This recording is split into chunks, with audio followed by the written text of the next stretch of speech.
This weather is perfect for doing... I've taken a look at your proposal. It's much better than the ones you showed me before, but I'd still like to make some changes. Oh, come on, not again. Isn't this the 6th proposal I've shown you? What's your issue this time? It's a bit hard to put into words, but the design still doesn't look quite right to me. I have to say, that's a terribly vague and unconvincing explanation. Please enlighten me. What would feel more right to you? For starters, don't you think this roof is jutting out a bit too far from the top? It looks almost like the head of a fungus. This door, too. I don't think it needs to be nearly this large. If you could reduce it to around my height, you could use the leftover materials to construct a few more rooms. The roof and the door are the most fundamental parts of a building. If we were to change them, then what would be left of the design? Even if the soul of the building won't be lost, all traces of architectural style would be gone. Anyone with the slightest inkling of architectural knowledge would know to leave them alone. Oh, I understand the principles of what you are saying, of course, but the truth remains that I'm still a bit unhappy with the design as is. Is there anything else that you can do? Oh, actually, I just got an idea. Can we get rid of all the extraneous sections on the roof so the whole design will just be one vertical structure, similar to that of a tree trunk? What? Don't architects often say that symmetry makes everything more balanced and pleasing to the eye? This way, the proportions will be completely balanced. I really don't know how you managed to come up with such a ridiculous idea. Wait, don't tell me. Someone hired you specifically to commission me and put me through the ringer? Come to think of it, though, I really don't think I've gotten on anyone's bad side recently. Anyway, that's it. I will not be working on this commission anymore. Goodbye. Maybe you can find yourself some other genius who'll be able to satisfy your demands. Hey, young man, please wait! Go.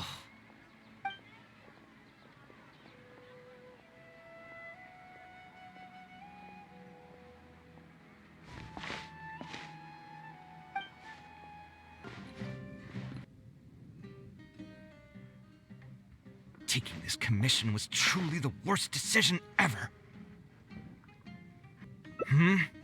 Oh, hey, I wasn't expecting to run into you here. Actually, while we're on that, what are you doing here at the tavern? Don't listen to anyone who says that drinking is an elegant pastime. It's no good for your health. So you saw all that, did you? Ugh, I thought I was in the clear. I made sure to double-check that nobody I knew was around. Anyway, thanks for looking out for me. Honestly, it wasn't that big of a deal. I'm used to it by now. Stress is just an inescapable part of being a working adult. Boss, I'll have a glass of wine, same as last time. Do you want something too? I'll put it on my tab. Wine and a glass of juice coming right up. I know you're already keeping a secret from me, but if you could add this one to the list as well, I'd really appreciate it. Arguing with a client is not a good look for me. If word gets out, other potential clients might be afraid to work with me. That guy, though, what was he even going on about? All those ridiculous demands of his? He's just a blabbering fool trying to act like a know-it-all.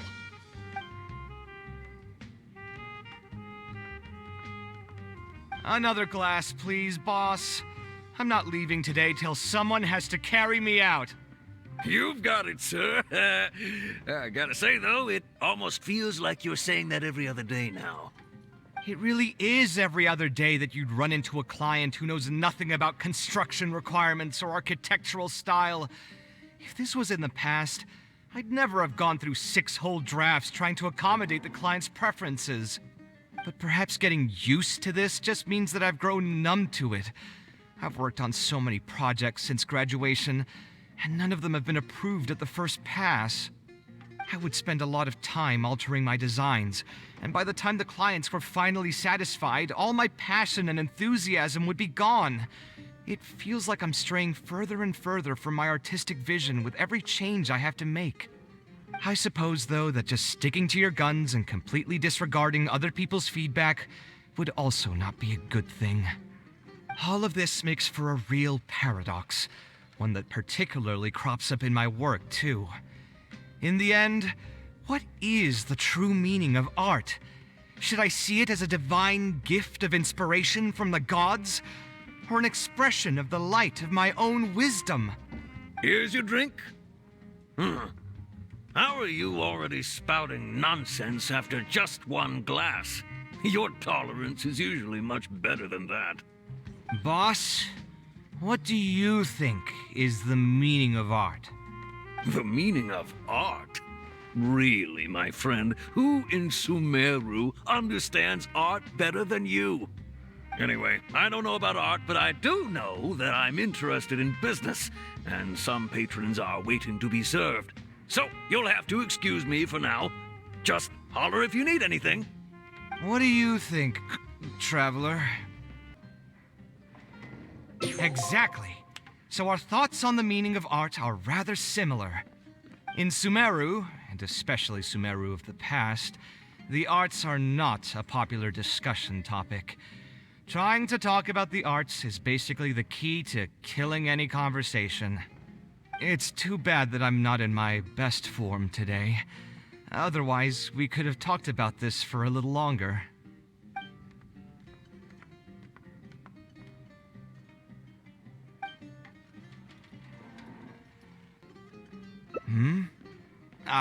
Thanks for offering, but you've seen how he is. He's not going to listen to anything I say. He understands nothing about my design, and all the suggestions he made were as if he just wanted to mock me. You mean, if I managed to get him to see things my way, then this project would also gain recognition from many people? You've got a point. Let's hear him out one more time, then. Time to get going. I know where we'd be able to find the guy. There's no time to waste. The wine can wait until another time. I'll go take care of the bill.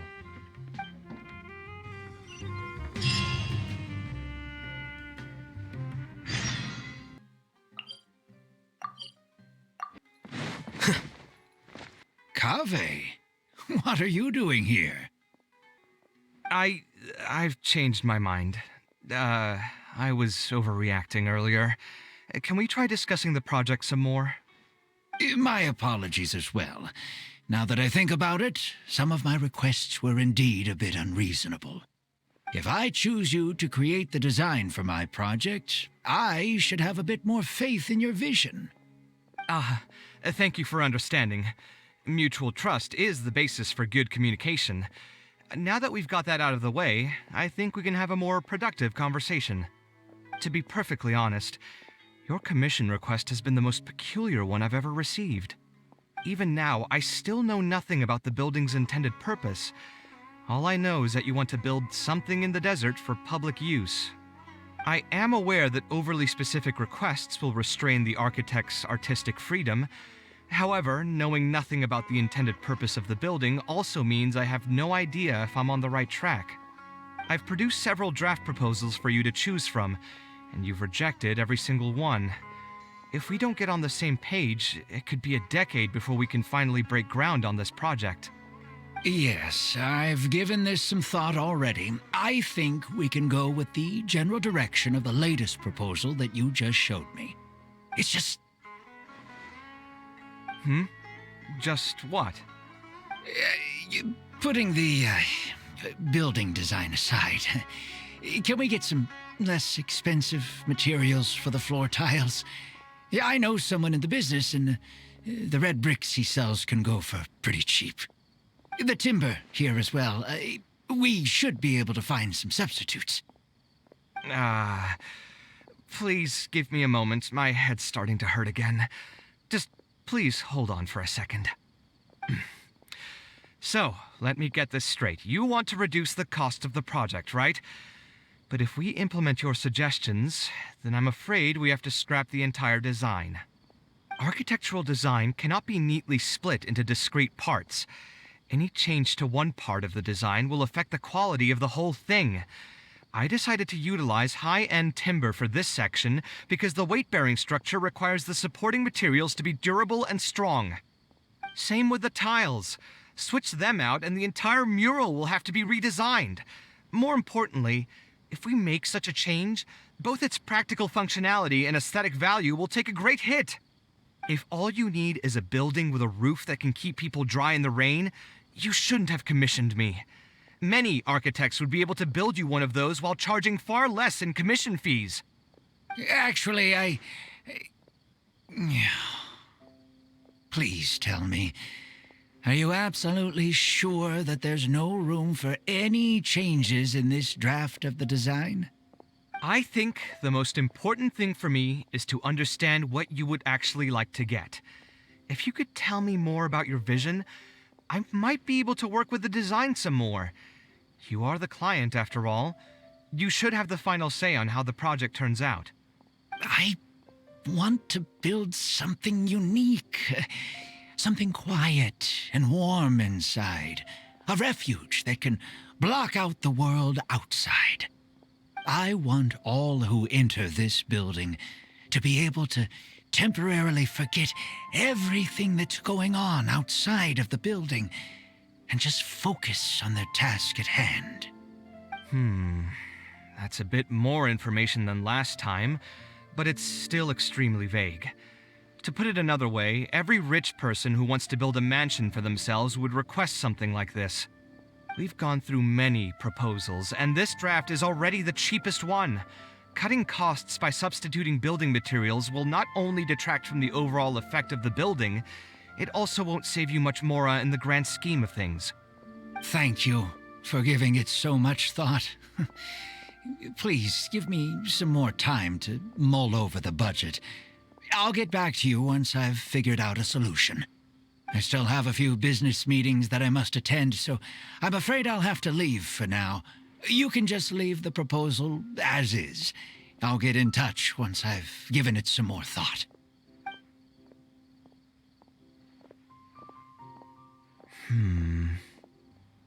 I also have a similar feeling. Is that really okay? I mean, what he does now is none of our business. He does seem really suspicious, though. He dresses like a rich person, but when you talk to him, he hardly sounds the part. That's actually pretty common. Not all rich people are spendthrifts. Many are just, as if not more, stingy than him. The more mora some people have, the more they love interfering with people's lives. Like constantly reminding you to pay back your debts, or hinting every other day that it's time for you to pay rent. Actually, now that I think about it, I'm not even sure this person really wants to work on this project with me. Putting his vague requests aside, he's still finding excuses to procrastinate even when we've decided on a plan. Who knows how long construction will take if he keeps delaying things like this? We should find him again and get some clearer answers. The sooner we can break ground on this, the better. I have to reject them all. Huh? Where did he go? I could have sworn he went this way. Oh, hey, look! Isn't that Badawi? It sure looks like him, but he's dressed completely different now. What is he up to? Didn't I tell you before? I'm not looking for more workers.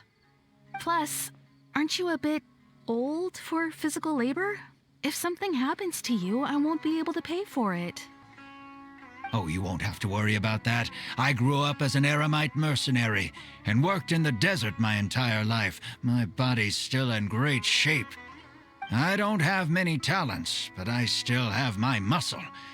If you need someone to unload goods or drive away sumpter beasts, I'm your man.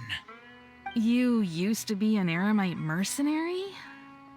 I know there are a lot of bad apples in our ranks, but most are just trying to make a living. We're not that greedy by nature, and we'll do our best when given a job. Let me think. I'm sorry, but I still can't take you in. I don't have any open positions right now, and don't have the Mora for anything more. How about this? Why don't you try your luck somewhere else?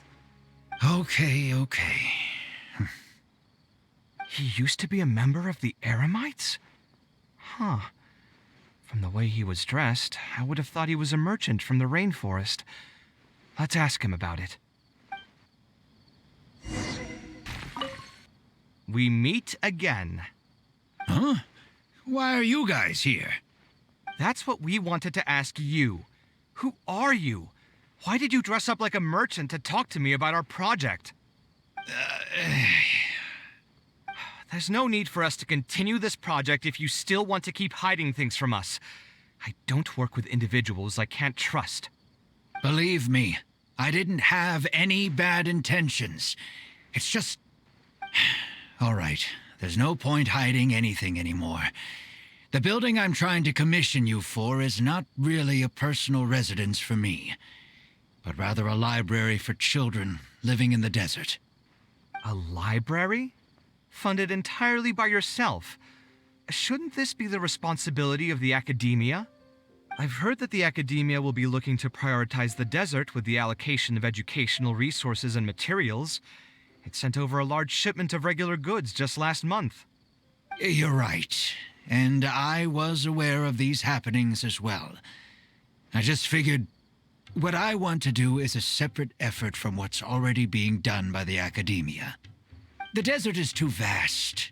Even if the academia spends a lot of effort trying to disseminate knowledge in those parts, it might still take decades, if not centuries, to reduce the educational gap that already exists between the two regions. And what's more, I don't know if the academia would ever reverse its stance in the future. All I know is that as a desert dweller, we should not wait passively for good things to happen to us. If we only did that, we'd never be able to stand up and hold our heads high. I don't have much longer left on this world, so I just want to use whatever time I have to contribute something to my homeland. I didn't want you to know that I came from the desert. I've lived in the desert my entire life, and there wasn't anyone here that I could trust. I figured I needed as much safety as I could get. To the point that you even disguised your identity? That's certainly taking playing it safe to the next level. Hold on. Don't tell me you've also been scammed before. When I first came to Sumeru City, I brought a lot of Mora, hoping to find an architect that I could work with. Someone agreed to take on the project, and even took a sum of Mora from me, but then disappeared without a trace. After that, I heard that there are a lot of untrustworthy people in this business. Some would run as soon as they've been paid, while others would deliberately use expensive materials and take a cut of the construction funding. I spent a while collecting information in the city, and eventually learned that you're the most famous architect in all of Sumeru. I figured that you wouldn't need to make Mora by scamming people, so I decided to reach out to you. By the way, how did you know I was scammed? I don't think I've ever mentioned that to anybody. Just a hunch. A while ago, I accepted an offer to work on a project in the desert, and was also scammed out of a large sum of Mora. I ran into someone who was living in a pretty run-down house.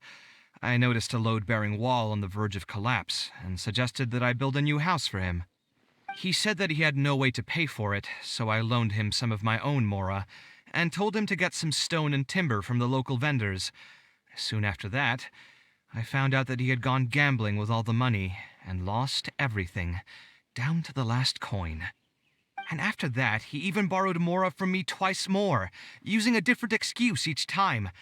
I didn't even suspect him of any wrongdoing until he hired a group of mercenaries and tried to ambush me in his own house.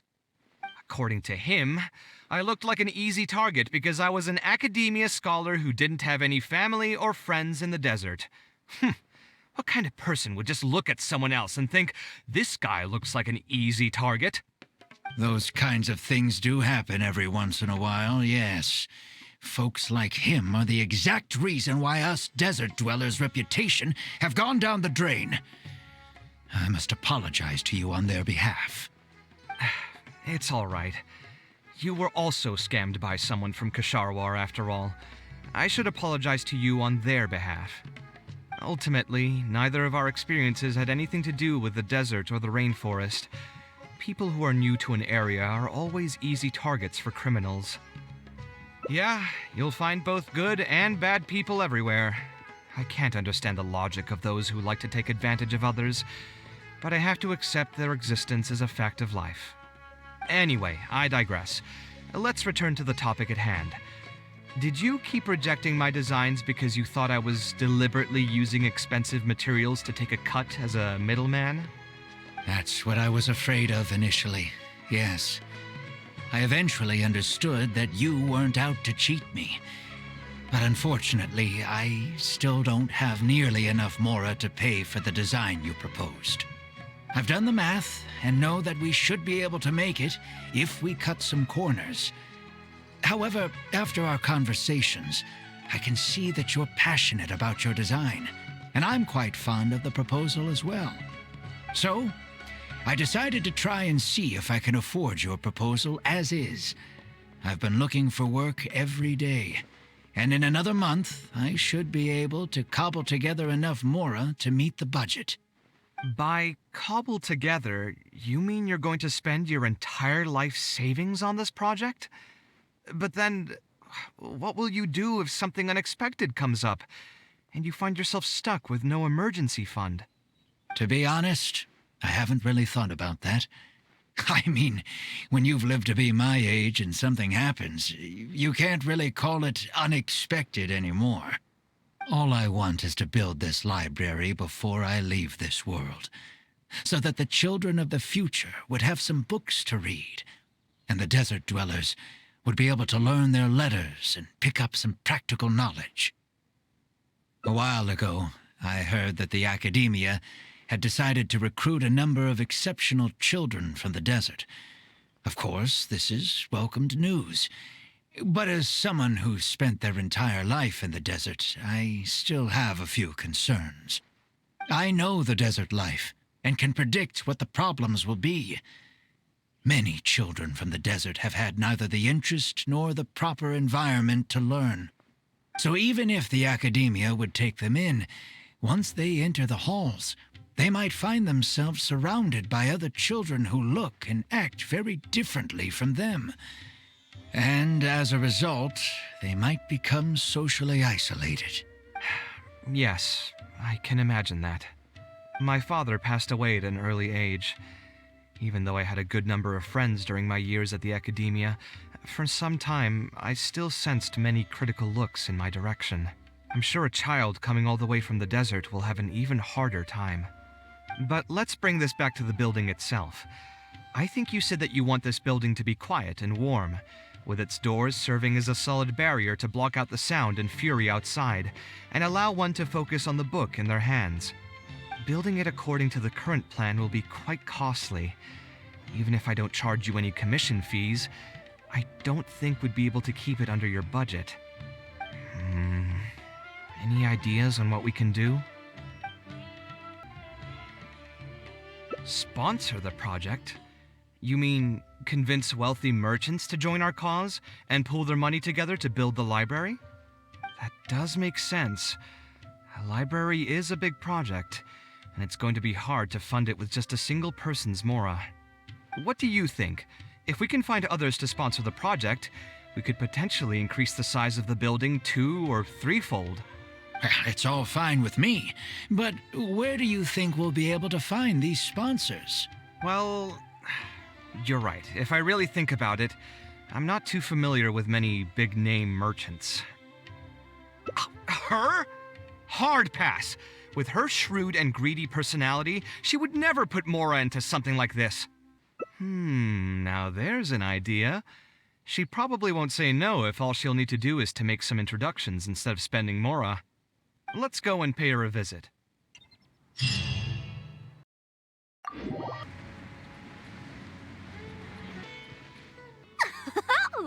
Now here are some unexpected guests.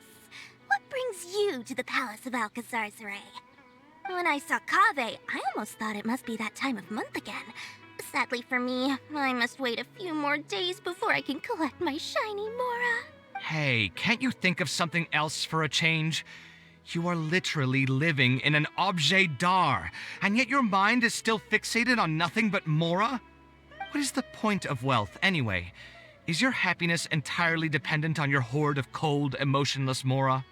That's exactly right. Mora is extremely valuable, you see. If you don't keep your mind on it, your Mora may just find its way to somebody else's pockets. If you ask me, this place is still way too empty. Just give me some time and I'll fill it to the brim with lots and lots of Mora. You're hopeless. Oh, so you have an actual reason to visit me? All right, let's hear it. Merchants? Why? Is there some kind of business opportunity? Oh, I see. So you're just looking for someone to help you fit the bill. I knew you wouldn't be interested in something like this. Still, you wouldn't refuse just making some introductions for us, would you? Sure, I can connect you with some folks, but with every service comes a fee, you know. A fee? You mean just for introductions? Of course! Making introductions means using my connections and putting my reputation on the line. Why wouldn't I charge a fee for something so important? And since we've known each other for so long, though, I'll give you a huge returning customer discount. How about 500,000 Mora? 500,000? I guess that's okay. But why are you charging a fee before we've even secured any funding? That just doesn't seem right. Besides, by helping us out, you'd be doing a great service to the public. Can't you take your mind off your Mora even for just 1 second and focus on something far more important?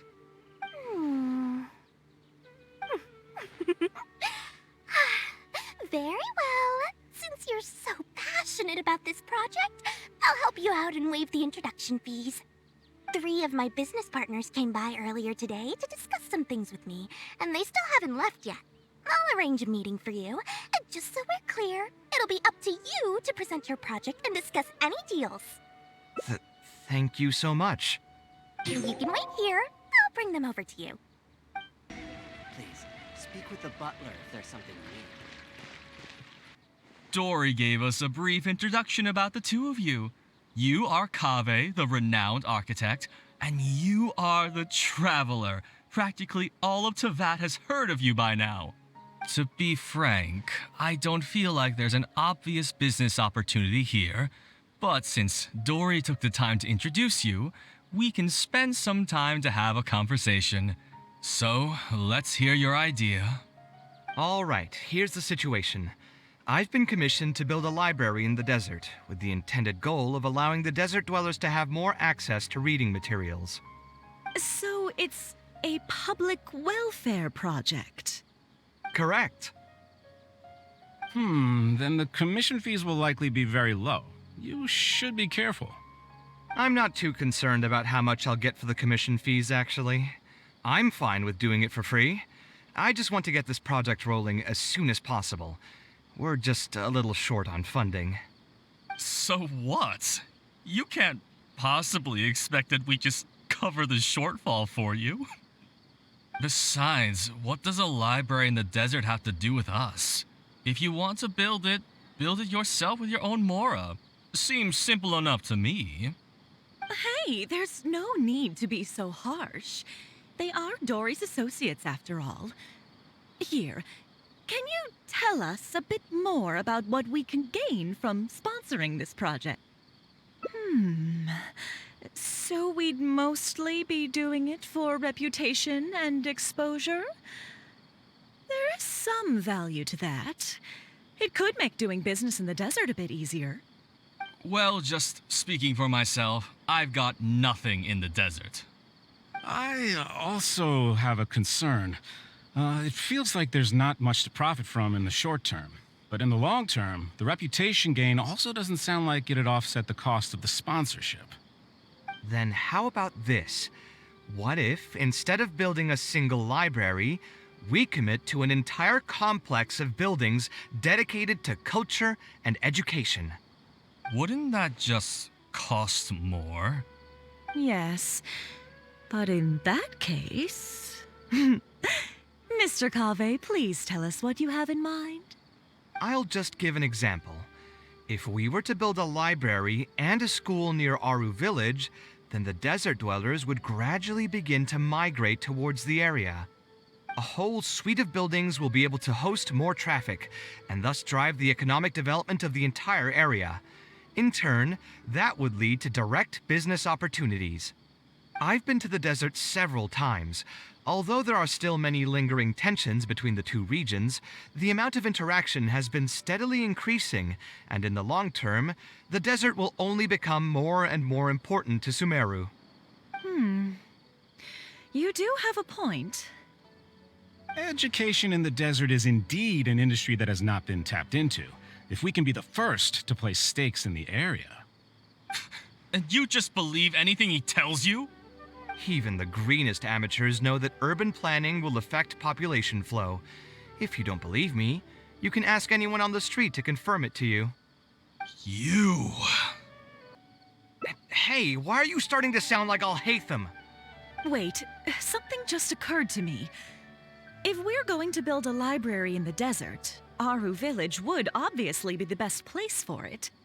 But it seems we're not the only ones with our eyes on the village. I heard a rumor a while back saying a lot of land and buildings in Aru Village have already been secretly purchased by a big-name merchant. What? What? In other words, if we try to join the fray now, there won't be much left for us. If we want to build a suite of buildings focused on education and culture, Aru Village is the prime location. If we want to build it anywhere else, we'll have to deal with a far larger list of problems. It's not impossible, I suppose, but... Then there's no hurry. We can wait for Aru Village to develop more first and get into the market for expansion to other areas. But if you were to do that...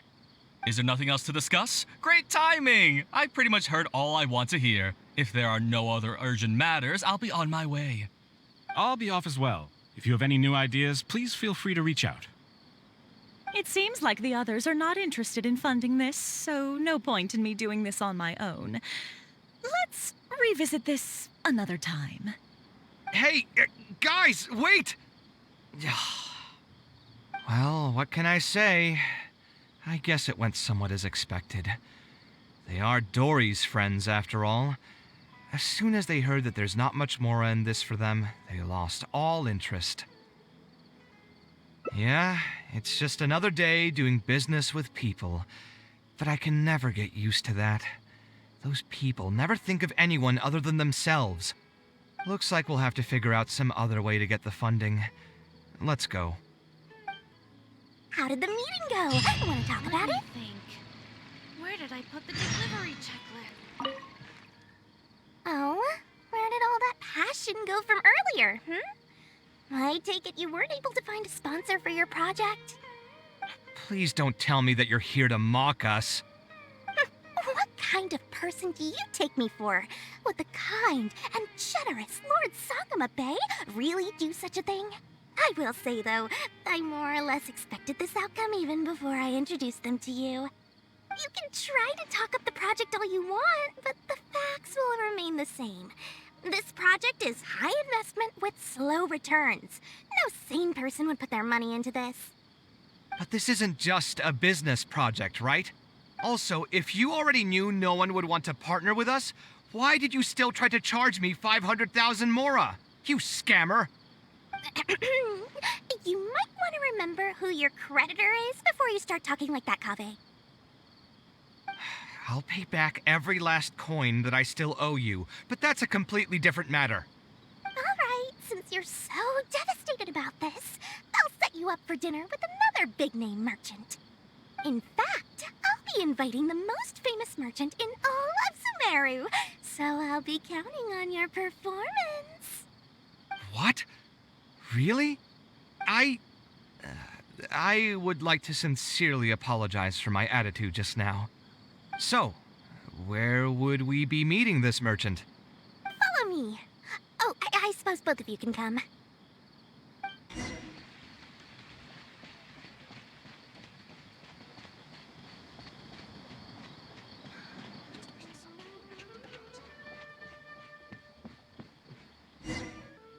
This is the place. You said you're going to introduce us to the most famous merchant in Sumeru. Well, where are they? You still don't get it, huh? The most famous merchant in Sumeru. Huh? So you meant yourself all along? Then why did you bring us here? Well, I've given it some thought, and that complex of education and culture buildings that you mentioned does hold some promise. It'll be a pretty big Mora sink, and I'll have to fund it all on my own, but that's not really a problem for me. Seriously? Where's this generosity coming from so suddenly? Are you trying to scam me again? The reasons are not important. What's important is that I'm willing to help you. However, you know just as well as me that once this project actually breaks ground, it'll start sucking Mora from my pockets like crazy. So, to cut costs... I get it. I won't charge any commission fees, and I'll take responsibility for the entire project. Splendid! Then let's sign the contract right away.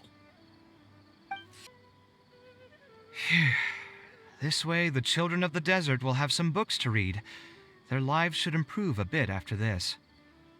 Of course, there are a few things better than using my knowledge to help other people change their fates. I must thank you as well, Dory. I used to say you only cared about Mora, which might have been some prejudice on my part. Sorry for that. I will also try to pay back my debts as soon as possible. Now, let's have a quick discussion. Where would you want the library to be built? That will be the most important building. There's no rush. I'll provide you with a copy of the deed when we get back. You can just use the address on the document to find the lot. Huh? The deed? So hold on a sec. The person who has been buying up everything around Aru Village was you all along?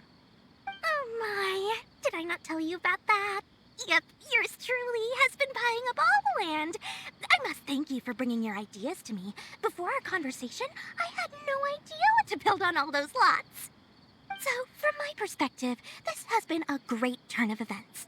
I didn't put much in and easily got a lot in return. But what about my commission fees? Huh? Didn't you waive those yourself? I was just gonna say that to cut costs. We mustn't procrastinate and should start construction as soon as possible. But before I could finish my sentence, you volunteered to waive your commission fees and even promised to take responsibility for the whole project from start to finish. I'm so touched, really. It's obvious that you used every trick in the book to deceive me.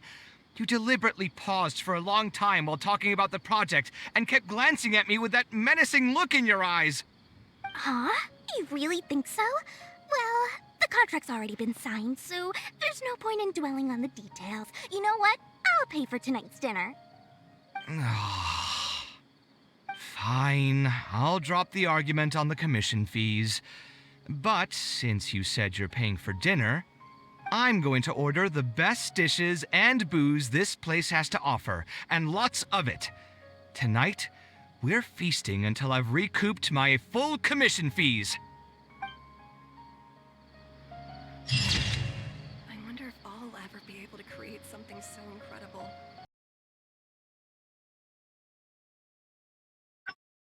Flavor in the world. The sweet. We meet again. Huh? That's what we wanted to ask. There's no need. Believe me. Or a library? I've heard that You're right. The desert is too... And what's more... All I know, I don't have much longer left on this world. So I just want to use whatever time I have to... I didn't want you to know that I came from the desert. I've lived in the desert my entire life, and there wasn't anyone here that I could trust. I figured I needed as much safety as I could get. To the point that you even disguised your identity?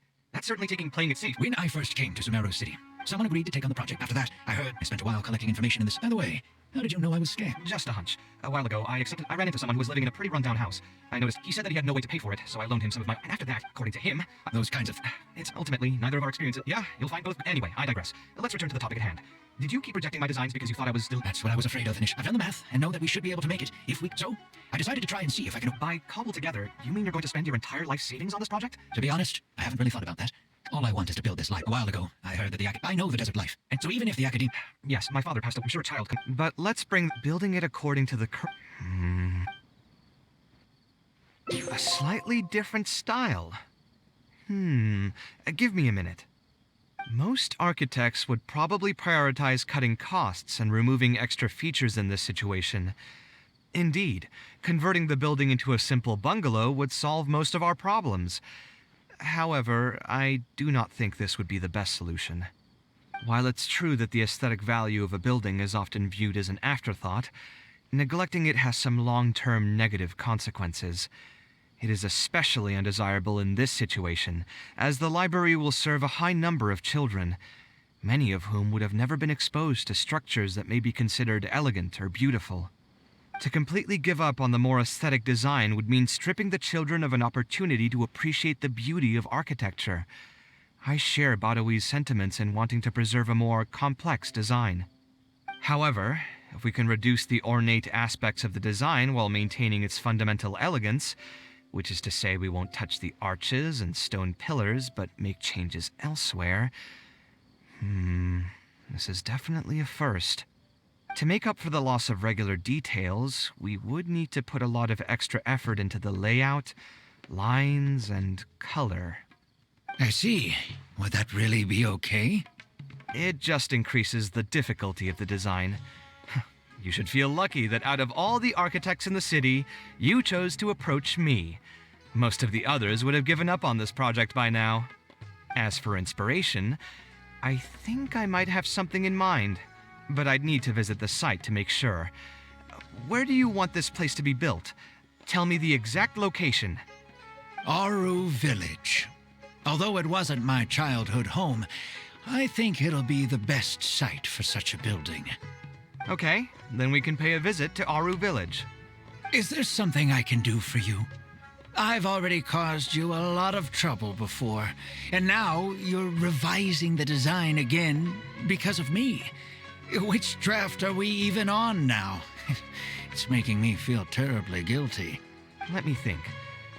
You said you used to be an Eremite mercenary, right? In that case, you could help us clear out some monsters that are blocking the way to Aru Village. We want to keep the roads clear, and reduce the loss of materials during transport to a minimum. If everything goes well, that'll help us save some Mora. All right, just leave it to me. If there's anything I'm good at, it's clearing out monsters. What are you waiting for, then?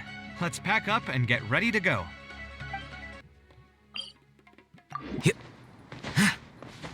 Most materials going from Caravan Ribat to Aru Village would pass through here. There are a lot of monsters out here today. If you find it hard to keep up, just let us know.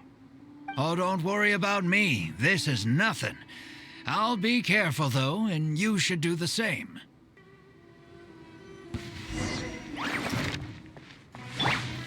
Gather! Come at me! Here you are. Right here. Emerge. Right here. Sight clear!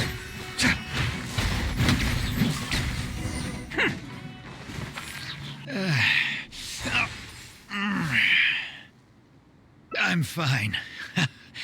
I've spent my entire life fighting these kinds of monsters in the desert, after all. They won't get the best of me.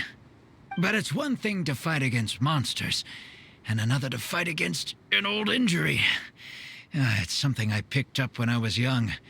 There were many fights between mercenary brigades back then, and one day someone stabbed me in the back. I don't think much of it back then, but with age, it's caught up to me. Few mercenaries get to enjoy their later years. Failing health tends to take the joy out of reputation and wealth, and many mercenaries never even made much of the latter to begin with. Is there someone you know who can help to look after you? Unfortunately, no. My wife passed away at an early age, and I don't have any children. Sometimes I'd close my eyes and realize most of my life story has already been written. I have many regrets about my past, but at the same time, I also know that there were never many options for me in the first place. I joined the Eremites when I was young, and won many battles with them. My survival was more a matter of luck than actual ability. If at all possible, I want future children of the desert to have some more options in life. I don't want them to turn out like me. My apologies. The older we get, the more we tend to ramble. Seems like we've already cleared out most of the monsters. Let's hurry over to Aru Village.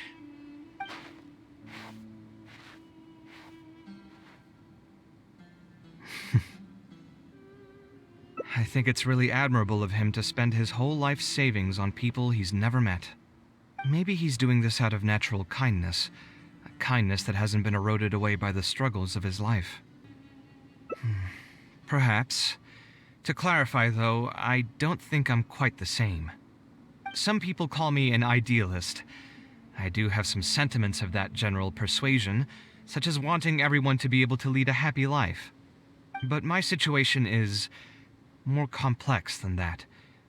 In the beginning, what drove me to harbor those thoughts was less idealism and more a desire to make up for a sense of guilt. When I was young, I impulsively encouraged my father to take part in the first Inter-Darshan Championship, hosted by the Academia. He set off confidently hoping to win something for me, but failed to clinch the title. What's more, he fell into depression after the competition, and requested to join an investigative research project in the desert. I never saw him again. Word has it that he got caught in quicksand. Even if other factors may have contributed to his death, the fundamental cause still circles back to me. I started doing many things in life because I wanted to make amends. Even in cases where I couldn't do something for a specific person, I still did whatever I could. I think I just wanted to make myself feel a little better. At this point, even I don't know. I've tried self-reflection, but it didn't help. I can't seem to walk away from many things that I see or hear about, even if they don't directly concern me. And I can't quite pinpoint the source of it. Maybe it's just like what those Vahumana scholars often say. It's hard for people to truly understand themselves. I could be doing things out of endless guilt, or I could be doing them out of a strong sense of empathy. It could even just be a matter of conceit. The potential motivations could number in the dozens, but the actions they result in are the same. Anyway, I suppose I don't really mind being called an idealist. They also used that term to describe my father. It seemed to carry fewer connotations back when he was around. I've known Al-Haytham for many years now, and discussed my ideology with him for nearly as long. Maybe argued is a better word for it. He told me a long time ago that no matter how strong of a swimmer you may be, you'll still get dragged under by the others who are drowning once you run out of stamina. He believes this is the fate that awaits all idealists. I still believe I should live by my ideals, and I've given him countless reasons why I think it's a good idea to do so. Perhaps my ideals are flawed, but are there really any perfect things in this world? Unfortunately, he remains unconvinced. His personality is the exact opposite of my own. If someone happens to drown next to him, he'll most likely stand on the shore and mumble something along the lines of respecting other people's fates. But as you can see, I'm not the only idealist in the world. Just as there are different seasons, there are also different people. There are many others who will continue to care about the fates of those who are not directly related to them. And when I finally run out of stamina, someone will also reach out and bring me back to shore. Someone will help me, right? Yes, I've already been helped like that before. But you've helped me plenty already. If you didn't reach out to me, I would probably be passed out on the tavern table right now instead of talking with Badawi. Either way, I'm feeling much better than when you first found me at the tavern. I can feel inspiration already welling up inside of me. Maybe this will be just the opportunity I needed to create a whole new style. All right, let's head to Aru Village. Now that we're here, it's my partner's time to shine. Marak! Oh, what's this? My toolbox. I built it using an ancient mechanical core. It's not too smart, but it's super useful and can help me with a variety of tasks. I'll take Marak and find a suitable location for the building. Once that is done, I'll get to work on a few designs. Traveler? Ah, you know each other? Hello. I suppose you must be Kaveh from Kasharawar. I've heard of you before. My name is Sitaria, and I'm currently the person in charge of promoting educational assistance programs here in the desert. Educational assistance programs. Then you must be familiar with the local conditions here. I can't say I'm too familiar just yet, but if you have any questions, I'll try my best to answer them. I've been commissioned by Mr. Badawi to build a library in the desert. We've settled on the general design direction, but we are trying to finalize some details based on the conditions around the intended location. A library? Do you intend to open it to the public for free? That's right. I want to make sure the children will have books to read. That's fantastic! I'm sure the children will be thrilled. Right now, we don't have access to many paper books or a quiet place to read. Truth be told, this very thing has been keeping me up at night. Let me get straight to my questions then. Can you estimate the number of children around here who'd be interested in reading? Besides the usual noise of village pedestrians, are there any other sources of noise in the village? Oh, and have any landslides occurred here recently? And also, where are the spots around the village that have been most affected by wind and erosion?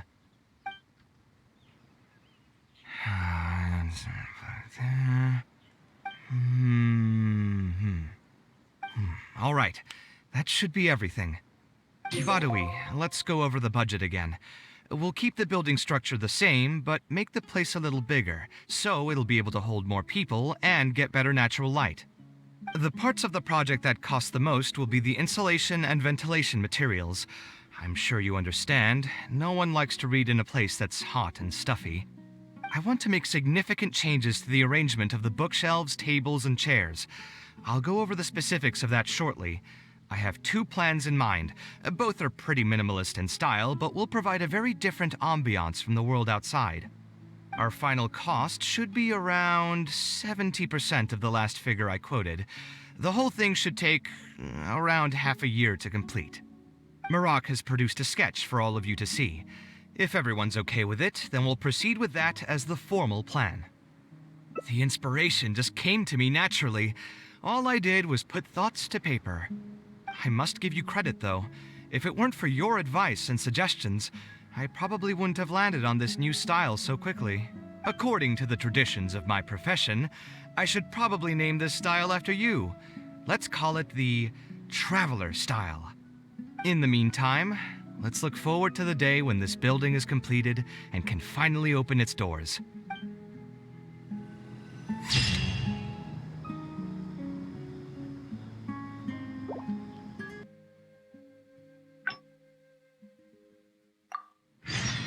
Don't underestimate.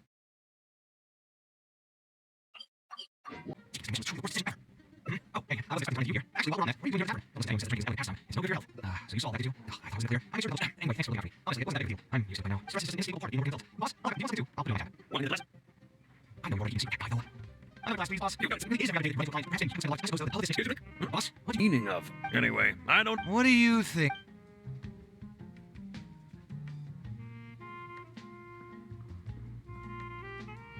Yes, art shouldn't be self-indulgent entertainment saved for the elite. Let's say that I built a house for someone. If they don't like how it looks, then no matter how brilliant it may appear to me, they won't be happy with it. The problem is that it can be very difficult to get validated by others. I could compromise my personal standards to accommodate my clients, but often that just means creating a final product that I would struggle to look at. Sounds great to me. I don't even want to think about this project anymore. But what should we do? It's probably not a good idea to just drink until I pass out here. Huh? Where did that come from? I mean, it's not like it's some kind of secret. You probably already know some bits and pieces of my past. My mother is also an architect. I've always adored her drawings, and when I was young, I used to sit next to her and watch her bring all kinds of buildings to life on paper. You could say my interest in architecture just naturally grew with time. Perhaps. In fact, I have also seen my mother argue with her clients, but she would always quickly find the motivation to return to her work. Unfortunately, I've barely had any contact with her since she remarried and moved abroad. Even if I wanted to ask her about her ability to stay positive after an argument, it would seem rude to barge into her life again over something as trivial as that. I did remember something else, though. When my mother left, she only carried some small personal luggage with her. She left most of the belongings in the house to me. At the time, she even told me that it would be great if I could learn a few lessons from her life experiences, so my life and career could go a little more smoothly. I hadn't quite come to grips with my emotions, and didn't really have it in me to go through any sentimental items, so I just packed anything with memories away in a box and haven't reopened it since. It's been a really long time. Now that so many years have passed, maybe I have finally developed the maturity I need to face those memories without losing my mind. Yeah, I should dig it out and take a look. Sorry, I've had too much to drink and wasn't thinking clearly. You're right. I should do these kinds of things with the support of a friend. Speaking of that, I can call you a friend now, right? Either way, thanks for reminding me that I can invite you to come along. Had I just gone back by myself, it would have looked like I'm deliberately trying to keep things from you. Ugh, thinking too hard about the words is giving me a headache, so I'll just give it to you straight. Thanks to your advice, I have decided to put my current projects on pause for now, and spend some time trying to rekindle the passion for my craft. If you want to stick around and see how this will turn out, you'll be sure to encounter some bits and pieces of my past. Do you think you'd find that too boring? All right, then let's head back together. I mean, you already know where I live. Who knew that the day would come when I, too, would have some friends over? Let me see. I should have tidied up the place before I left the house this morning. Alhaitham shouldn't be home now either. He's usually in the records room at this time of the day. Anyway, there's no more time for drinks. I'll go take care of the bill.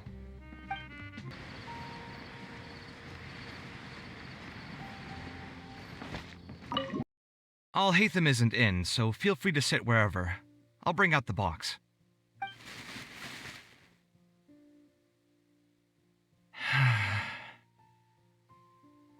Oh, nothing. I just didn't realize how much time had passed. The box is pretty dusty, which means it's already been a while since I've moved into this place, and many years since my mother moved to Fontaine. I'm happy for her. I hope she'll be able to find happiness there. She raised me all by herself after my father passed away. It definitely wasn't easy for her. Anyway, enough about that. Let's see what I packed into this box. What are all these things? Oh, I remember now. This is a drawing I made in Port Ormos. Obviously, I wouldn't call it anything special now, but I was less than 5 years old when I made this drawing. That's more than 20 years ago. You could say it's pretty good for a child of that age. Now that I've said that out loud, I suppose I do have some level of artistic talent, right? Criticism and self-doubt have always been a part of the artistic process. Without criticism, there can be no improvement. It's normal for me to question my abilities from time to time. I admit that I may have spent a little too long questioning myself this time around, but as you know, the heart tends to dwell on whatever it pleases. Anyway, never mind. The more I talk about it, the less confident I feel. Let's see what else we have in the box. Ah, my building blocks! It's been years since I've last seen these. When I was a kid, I used to stack them super high, and could even stabilize the tower to keep it from tumbling over. Oh, and this blueprint. I made it by copying my mother's sketch, and the aspect ratio was horrendous. It's still technically the first blueprint I made myself, though. I was super proud of myself when I finished it, and put it in the same pile as my mother's sketches, hoping she'd notice and compliment me for my good work. Unfortunately, my mother didn't realize that I had put it there. When she had a meeting with a client the next day, she handed my blueprint to him by mistake. The client was completely confused by this new blueprint, but apparently he felt too tongue-tied to question such a famous architect. It was only a few days later that he finally gathered up the courage to pay my mother a visit. He asked, "The door in this blueprint is even taller than the roof. Is this supposed to be part of the design?" My mother took me with her to personally apologize to the client several times. She didn't scold me about it in private, though. Instead, she went over all the steps required to draw a good blueprint, and was very patient throughout the whole process. I still remember it like it was yesterday. Let's see, is there anything else left in this box? What was this again? Ah, this is my mother's notebook. She used to write and sketch in it all the time. When I was a child, I used to be super fascinated by this notebook, and always pestered my mother to let me read it. After asking her a few times, she told me that I could read it as long as I could guess the password. Wonder why she didn't take this notebook with her. Did she leave it to me on purpose? If only I could. I never managed to guess the password. Hey, it's not a matter of time, it's a matter of inspiration. That's what we need to guess the password. Who knows? Maybe this time something will click in my head, and the answer will just present itself. I could tell what you were thinking. Don't worry, I tried all the easy guesses a long time ago. I've tried my name, my father's name, my mother's name, my grandparents' names on both sides, and all of our birthdays. I've tried every name and number remotely related to my family. I've even tried stuff like "Love you, Kaveh," "Take care," and "Yours truly." I've tried every cheesy phrase and well-wish in the book, but this lock has refused to budge. I wouldn't try that route again. I have a hunch that it won't be that simple. Also, if she really did use something like that, she'd never hear the end of it from the folks over at Haravatat if they ever found out. So we could find someone who was close to my mother and see if they might know anything? I see what you're saying, but who should we talk to for that? My mother was never really the one to be social. My father was the one with more friends, but all those connections were severed when he died. Let me think. Is there still someone at the academia who would know my mother? Ah, actually, there is someone. Professor Zaha Hadi. You've never really heard of her? She's a famous Gasharwar scholar and leading expert in formal garden design. My mother studied under her as a student many years ago. Professor Zaha Hadi published many works during her career, so I was able to learn a lot by studying her essays. If there's anyone who still remembers my mom, it'd be her. She's older now and is no longer teaching at the academia.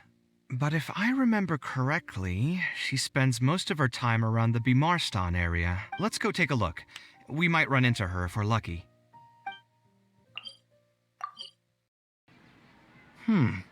What am I supposed to do now? Forget it. I'll just head back. Tainari, what are you doing here? Oh, it's you. Good to finally see you again. I came into the city to buy some experiment reagents, hoping to bring them back with me to Gandharvaville. But as soon as I got here, I noticed someone banging on Cyrus's door. You've all heard of Cyrus, right? He's an ex-sage and Sino's adoptive father. I was thinking about going over to ask what's happening, That granny over there may appear old and frail, but her vocal cords certainly sound loud and healthy as ever. Granny? Yeah, she's just over there. You can go check out the situation yourselves in a moment. Kaveh, were you at the tavern? I had a quick drink or two. Can you still smell the alcohol?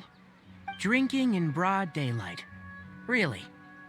You want to pass out by the road and get run over by a sumpter beast like some mindless fungus, huh? And you, traveler? You didn't try to stop him?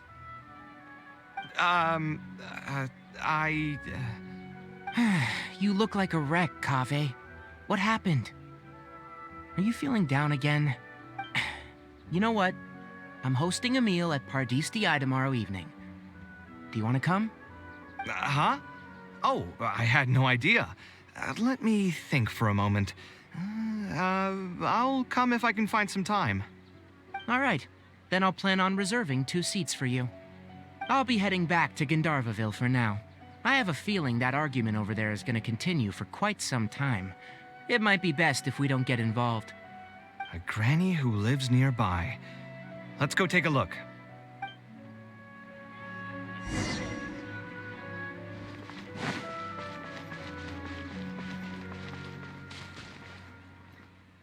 Ha! So, plan on keeping yourself locked in there, huh? Fine by me. If you're not going to come out, then I'm not going to leave. My tomato was growing so well, it had all the potential to become the best tomato this year, and you cut it straight from the vine. I already told you I had nothing to do with it. Why would I take a tomato that's still weeks from ripening? You'd have to be awfully green as an investigator to think it was me. You see, the word green here could refer to both the color of the tomato and the fact that your skills could use some. Enough nonsense. Just come out and face me, you coward. You're out of your mind. If I've actually done something wrong, then get a mantra and pull me out by force, why don't ya? Oh, why you? Professor Zahahadi? And who are you? Oh, Kaveh.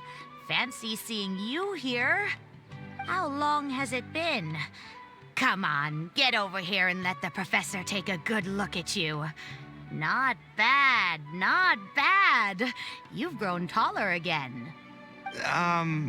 Professor, what's going on here? It's no big deal, really. A few of us old scholars got bored in our retirement and decided to put together a vegetable growing competition. At the end, whoever loses will have to go up on stage and do a performance for the winners. Which brings us to our current predicament.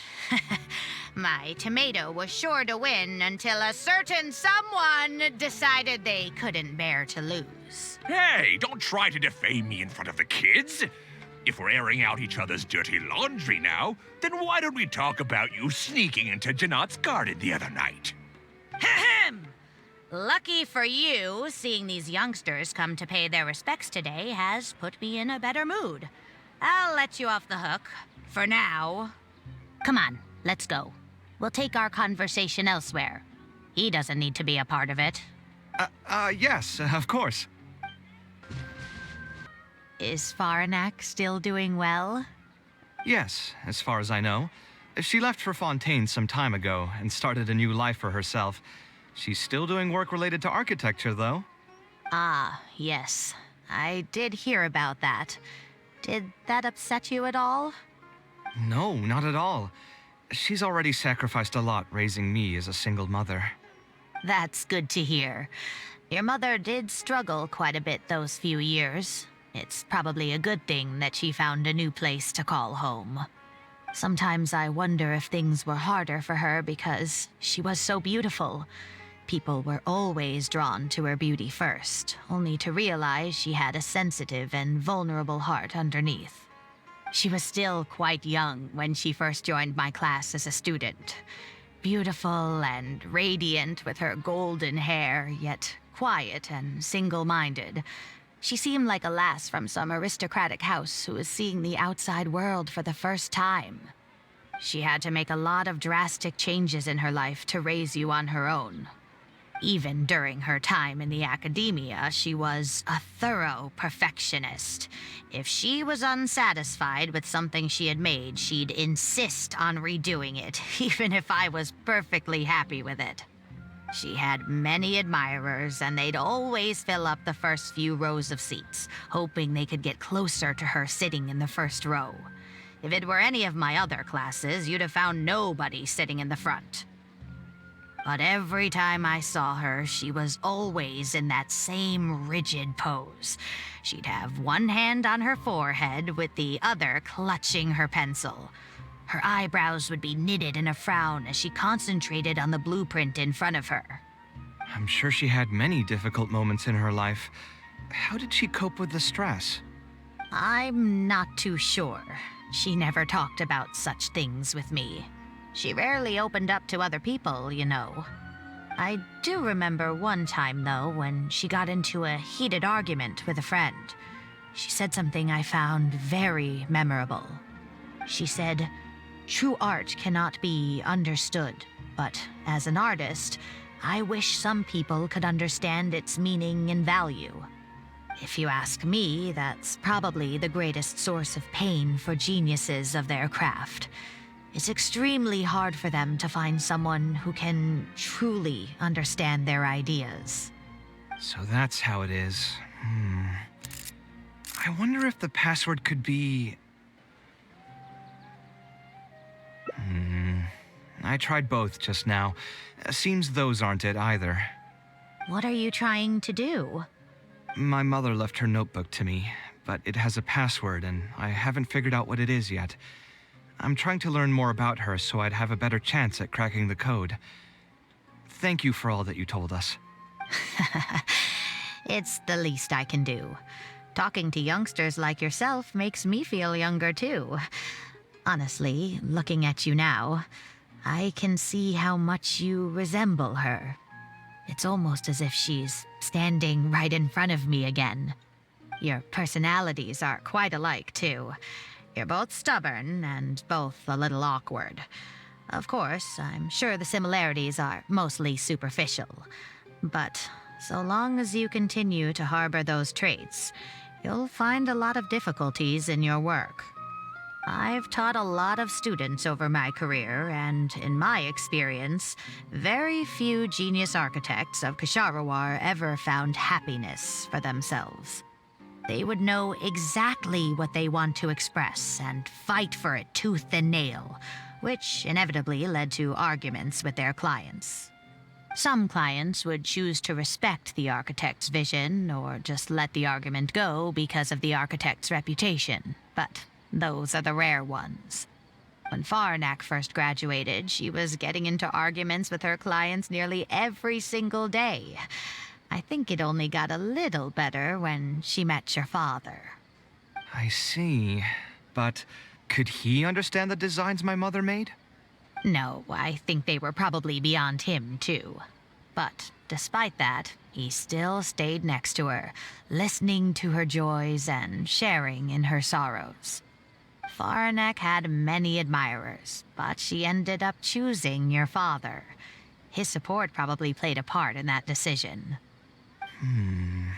So instead of understanding, perhaps all we need is just companionship. Huh. It worked. Oh, was that the right password? Yes! Then you should be on your way, child. Find a quiet place and see what she wanted to say to you. Being the awkward person that she is, I suppose there were many things that Faranek could never say out loud. Instead, she probably left them in her diary, hoping that they would make their way to you one day. If you're ever in a mood to chat again, just come and find me here. You're always welcome to discuss architecture topics with me as well. Thank you so much, Professor. There's no need to be so formal. I'll let you kids go. It's time for me to take another stroll around the vegetable garden. I wonder what my mother could have written about. They all say Zaha Hadid's class is the toughest. But I think it's actually not too bad. On the other hand, though, structural mechanics is definitely a pain, no matter how you try to approach it. I doubled down and managed to get through it in the end. I met someone special. At first, I didn't think much of him. But now, I feel very happy whenever I get to spend time with him. We decided to name our son Kaveh. I don't think a younger me would have ever imagined forming such an intimate bond with another person. Back then, I lived only in the shadow of myself, as well as that of the dream in my heart. The bad news came. And even though it's been several days now, I still can't bring myself to come to terms with what happened. My eyes are so swollen, it's hard to see. What if they're all lying to me? And this is just a long, cruel dream. But I have to face reality. I still have someone to take care of. No matter what happens, I'll do my best to raise my son on my own. Huh? Is this a drawing?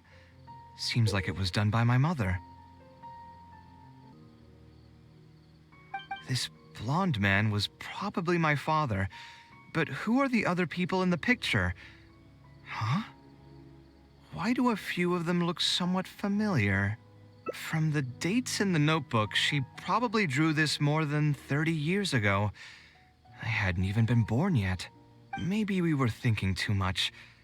Oh, there are a few lines written in the diary about this as well.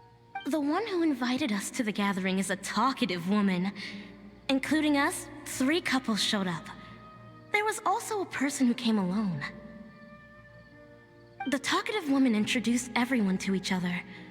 She spoke really quickly, so I couldn't quite catch everything she said, but I also didn't feel like asking her to repeat herself.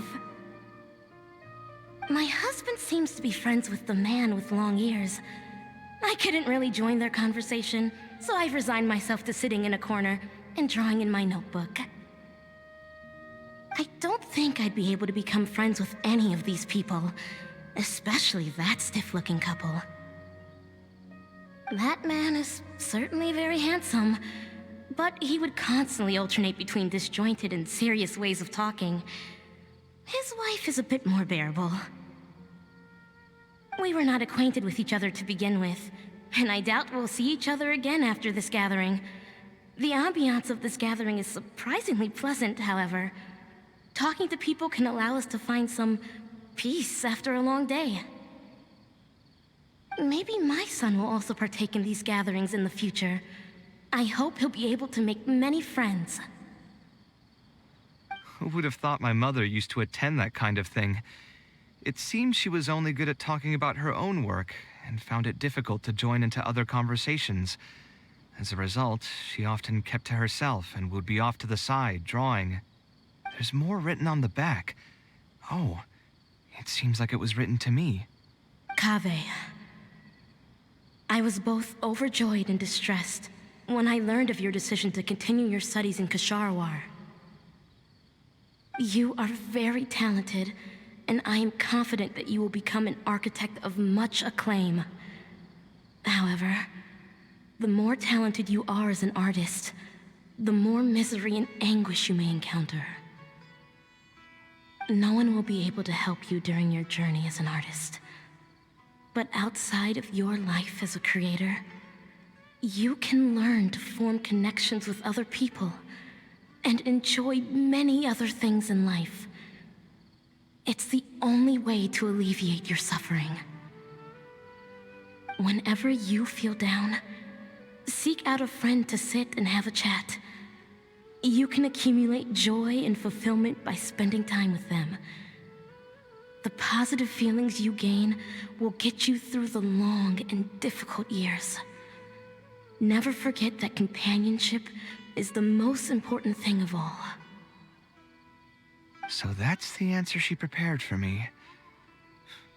She really thought long and hard about me and my future.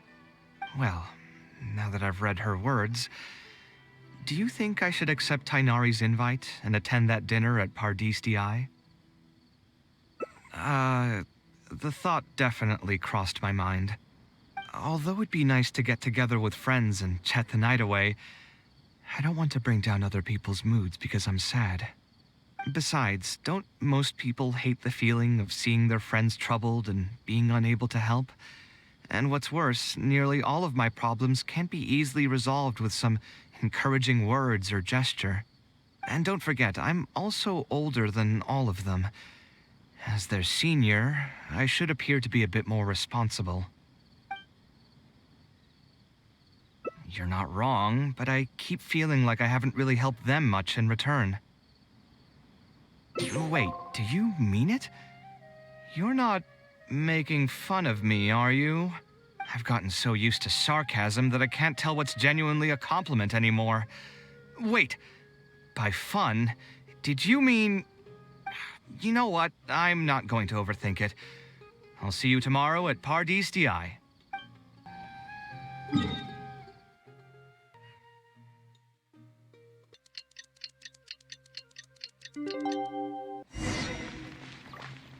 Can't catch me!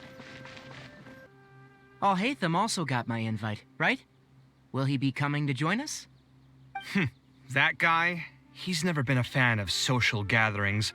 I wouldn't get my hopes up if I were you. Are you sure? All right then. I guess we won't wait for him. Yeah, let's go. I mean, maybe we should give him a little more time. We can keep chatting for a while longer. Oh, sure.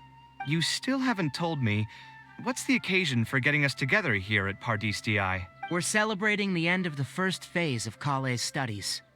I wanted to thank you all for the help you've given her along the way. Then where's Kaveh? She said she wanted to show everyone a bit of what she's learned, so she's still doing some last-minute prep at home. She'll be here shortly. Anyway, let's get started. To tell you the truth, I'm actually not so confident that the second phase will go as well as the first. The curriculum will become a lot more involved, and I'm worried that she won't be able to get through all of it. I was hoping we could brainstorm about it together before she gets here. I knew this wouldn't be just a simple free dinner. Is that why you also invited Alhaitham? Yes. I thought it would be good if we could all put our heads together about this. Anyway, let's take a quick trip down memory lane. What did you guys do when you ran into a problem that you didn't know how to solve? Or got assigned a project that you knew you weren't going to finish on time? Never happened to me. I'd just pull another all-nighter. You two are hopeless. Does anyone have a more useful answer to the question? Ooh, that's a good point. Confidence is the most important thing. Once you lose your sense of confidence, it'll become all but impossible to find the motivation to study. This could be a potential direction.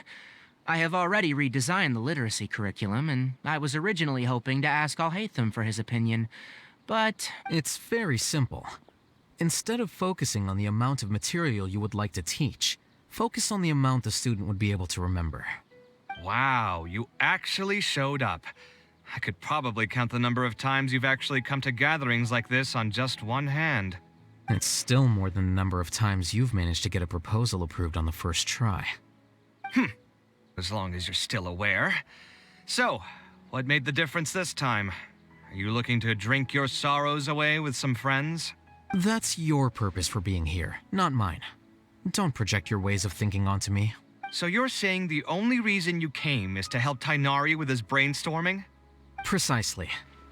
Kaveh will have a long road in front of her. Hey, just to get one thing clear. Even if Kaveh manages to make her way to the academia, we cannot let her enroll in her avatat. Kasharwar is obviously the best choice for her. She's been a trainee forest ranger for so long, she'll definitely be good with her hands. What are you saying? Spawn Tamad is the better choice. It's where I graduated from, after all. Then what about Amorta? That's the darshan her master actually graduated from. There are only 2 other darshans left. We might as well select all of them on her enrollment application. I'm trying to have a serious discussion here. Traveler, you aren't associated with any of the 6 Darshans. In your opinion, which Darshan would be the best choice for Kaveh? Well said. Agreed. And my goal in inviting you here was to gather some thoughts on the execution of this second phase. Phase 2 far exceeds Phase 1 in both curriculum complexity and the speed of instruction. I hope Kaveh has prepared herself for what is coming. Hey, what are you thinking now? Please don't tell me you're planning on lending her those abstruse books from your home library. Actually, I was thinking about lending her a professions guide. I'll make sure to write, "Don't become an architect" on the front page of that. You're right. I can't deny that. Is there another phase after Phase 2? What's the ultimate goal of all of this? Are we trying to prepare her for a job in the academia? We don't need to think that far ahead. Hold that thought, though. I think my vegetables are done. I'm telling you, that client had no idea what he was talking about. No matter what I did, he had something bad to say about it. Have you considered finding another client? They're all the same. I haven't had a good night's sleep for months now. Who do they think they are, ordering me to alter my design over and over again just because they have some mora? It's too late now to change careers. You might as well try to find some joy in the pain. Besides, you'll be getting up in the middle of the night to make edits to your own design even when the client doesn't request it. No! That's not true. Cheer up, Kaveh. I'll tell you a new joke. We'll save that for the end, Sino. You can keep it to yourself until then. Whatever. I'm not going to use my brain anymore. Let's drink tonight to our heart's content.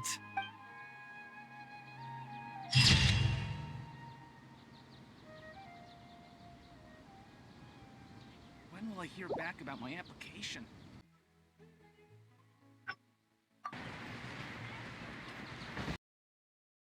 Al-Haytham isn't in, so feel free to sit wherever. Oh, nothing. I just didn't realize how much time had passed. I'm happy for her. Anyway, enough about that. Let's see what I packed into this box. What are all these things? Oh, obviously I wouldn't... Now that I've said that out loud, I suppose I do have some level of artistic talent, right? Criticism and self-doubt have always been a part of the artistic process. Without criticism, there can be no... I admit that I may have spent... Anyway, my building blocks! Oh, I was super proud. Unfortunately, it was only a few days later that my mother took me with... She didn't scold me about it. Let's see, is there anything else left in this box? What was the... this is my mother when I was a child. Wonder why she didn't... If only I could. Hey, it's not... Who knows? Maybe this time something will click in my head, and the answer will just present itself. I could tell what you were thinking. Don't worry, I tried all the easy guesses a long time ago. I've tried my name, my I've even tried stuff like Love You Kaveh. I wouldn't try that route again. I have... Yeah, you're right. Although I was hoping to find some words of wisdom from my mother, if I stop and think about it, her words may not be the advice that I need to hear right at this moment. Everyone's life journey is different. Traveler, you've visited many lands and met many people, so I'm sure you've run into situations where some advice wasn't exactly suitable for the situation at hand. I just got an idea, though. If I want to rekindle the creative passion that I had before, instead of trying to unlock an old notebook, why don't I take a walk around the parts of town that had changed my life? What do you think? I'm glad you agree. Then let's start by taking a quick stroll around the academia.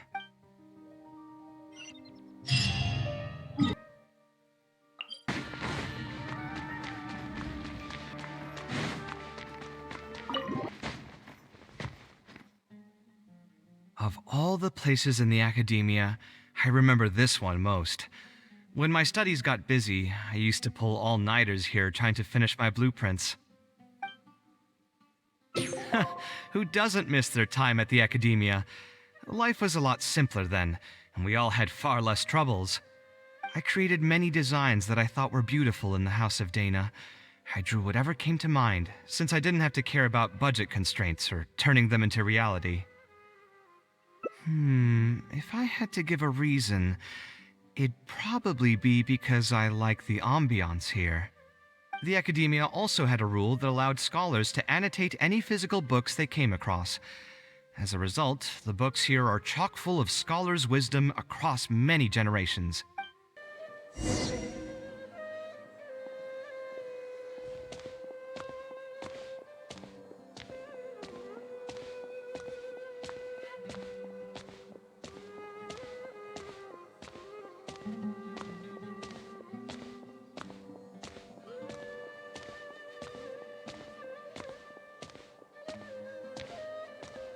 Oh, here, this is a great example.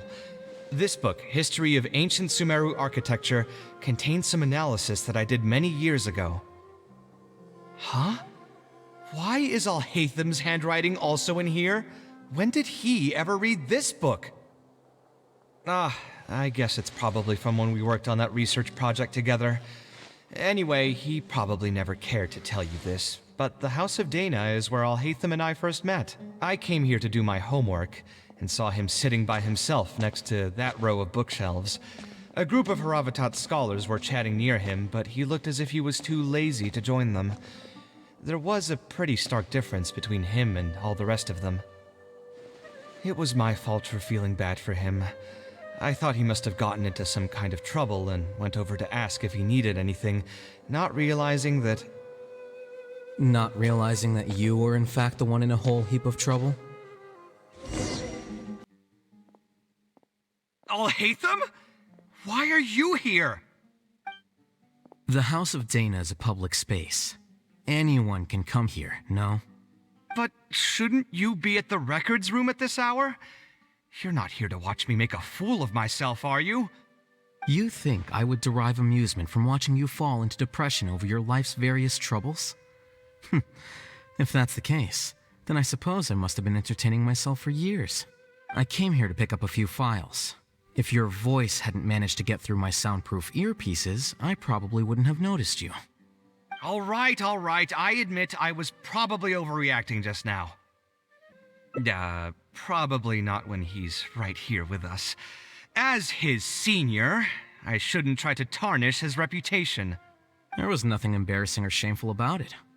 When I was still a student at the Academia, I once collaborated with Kaveh on a research project. A collaboration is usually beneficial for all parties, but due to issues with our personalities, we ended up going our separate ways before completing the project. We had a number of differences, and they remain unresolved even today. But there's no point going into that right now. The more important question is, why are you at the House of Dana? As a senior scholar, isn't it my responsibility to offer my friend a quick tour and explanation of the Academia's architecture? I see. Then let me guess. Your next stop will be the pavilions around Razan Garden? Our famed architect sure loves showing off that corner to all his friends. Oh, and Kaveh, a lot of the books you annotated have been moved to the innermost section of that bookshelf over there. You'll have to dig them out yourself if you need to find them. Huh? But why would you know that?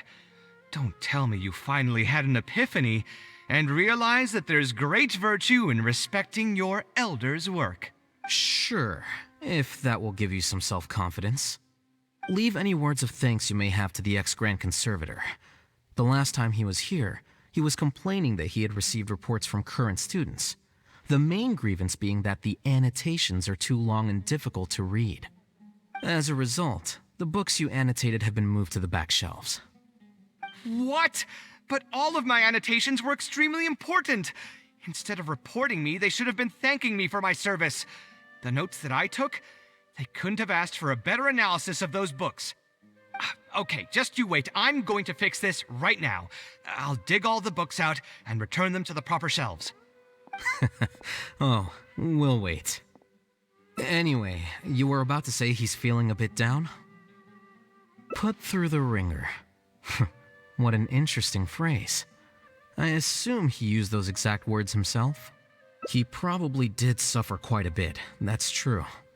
He always spends a lot of time editing his proposals, with the goal of satisfying as many of the client's preferences as possible. But the satisfaction of one client will not translate to general satisfaction with his work. Many problems in life can only be solved by a fundamental change of attitude. As the leading genius of Ksharawar, Kaveh should have both the right and the confidence to reject any unreasonable demands. There are plenty of architects in Sumeru who are inferior to him in skill, yet far more irascible in temperament. What's more, there are plenty of people who look up to such individuals as paragons of staying true to one's principles. Clearly, his predicament is inevitable, since he holds other people's feelings as more important than his own. Of course, each person is different, and we should respect the paths that they have chosen for themselves. Admonitions will serve no purpose. People tend to succumb to familiar pitfalls, and this is especially true for those who believe it's their duty to carry more burdens on their shoulders.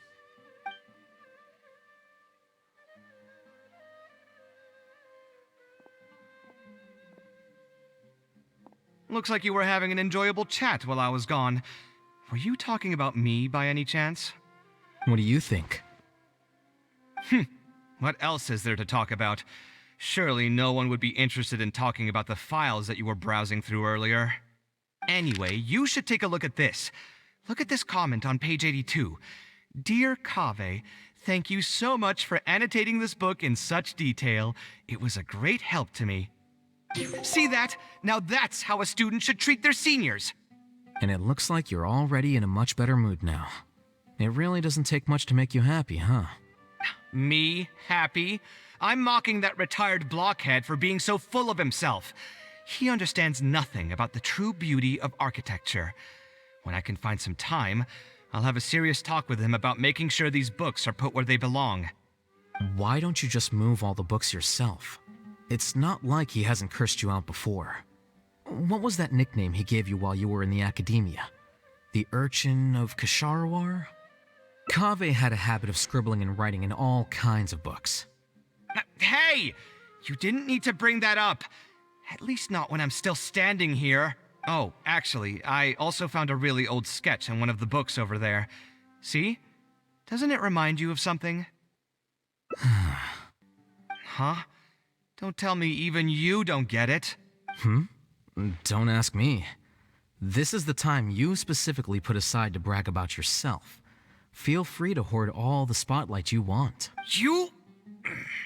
In that case, allow me to explain. Although this sketch is a little abstract, you can plainly see from the road plans that this was an original concept for the expansion of Port Ormos. We can also plainly see that the designer was a huge fan of this project. It's the project he loves to talk about the most, second to the Palace of Alcazarzaray. If I don't keep bringing up the neat projects that I've done, how would anyone know that I was the one who did them in the first place? There shouldn't be any complaints about Port Ormos. If I remember correctly, the construction process was very smooth, everything was made ready ahead of time, and there were very few safety concerns. There are indeed no records of any complaints about this project. A most impressive achievement. See? What did I tell you? Come on, let's take a stroll through Port Ormos next. I'll tell you all about the designs I made for the place. No need. It's almost time to clock out for the day, and I don't intend on bringing any unfinished work home. Suit yourself. It's not like you know how to appreciate artistry anyway. Let's go, traveler. I'll take you to Port Ormos.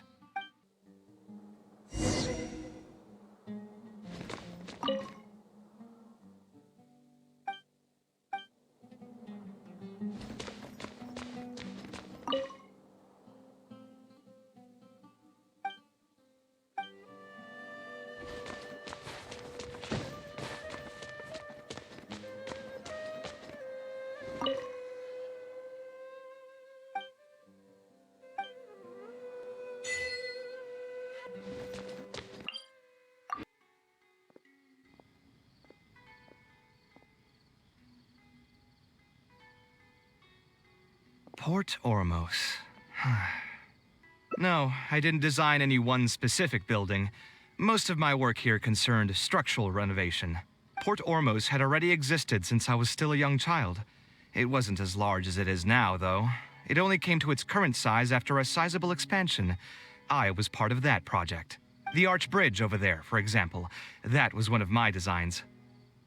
When I was first tasked with the project, I decided to reference the growth patterns of nearby trees to split Port Ormos into 2 levels. My goal was to improve the overall utilization of space. We ran into a lot of issues during construction, but thankfully, we were still able to achieve the original vision. Residents can now behold all the ships entering and leaving the harbor from the vantage point of the bridge, while visitors can recognize the site of Port Ormos from a long ways away. I was still young and new to the trade back then. I could hardly believe that an idea in my head could become reality and remain in the world for many years to come. The true cornerstone of the creative process. The point about the design that will be ultimately used to judge its true worth. It was the first time that it became crystal clear in my mind. Once built, a building will continue to stand. Countless people will see it, and countless more will step inside it. Its final worth, whether it's good or bad, will be assessed by the countless generations of people that interact with the building during their lives. You think so? I'm glad to hear that. But even with this project, I still had one small regret. My budget was tight, and I was unable to use the higher quality timber I had originally intended for the design. I knew that some concessions on aesthetics would be needed as soon as I agreed to a proposal that prioritized the practical functions of the project. Us creative types know better than anyone that most projects cannot be completed without a few regrets. Even the Palace of Alcazarzaray was not perfect. Yeah, you're right. I should learn to look toward future opportunities, and believe that any regrets I have can be overcome in time. We've spent long enough here. There's still one last place I want to go, but it's a little far. Would you be interested in a quick trip to the desert? Great. Most of my projects over the last few years have had something to do with the desert, partially because there's a special place there that I often visit. This is a rare opportunity, so why don't you come along and see it for yourself? If you ever feel down, maybe you'll be able to go there and feel better too. Who would have thought that so many primal constructs could have congregated here while I was gone? We won't be able to sit and talk peacefully with these guys around. Let's clear the area. Stabilize!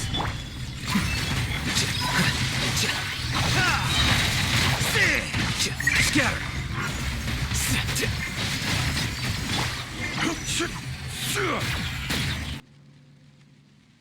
Isn't this place great?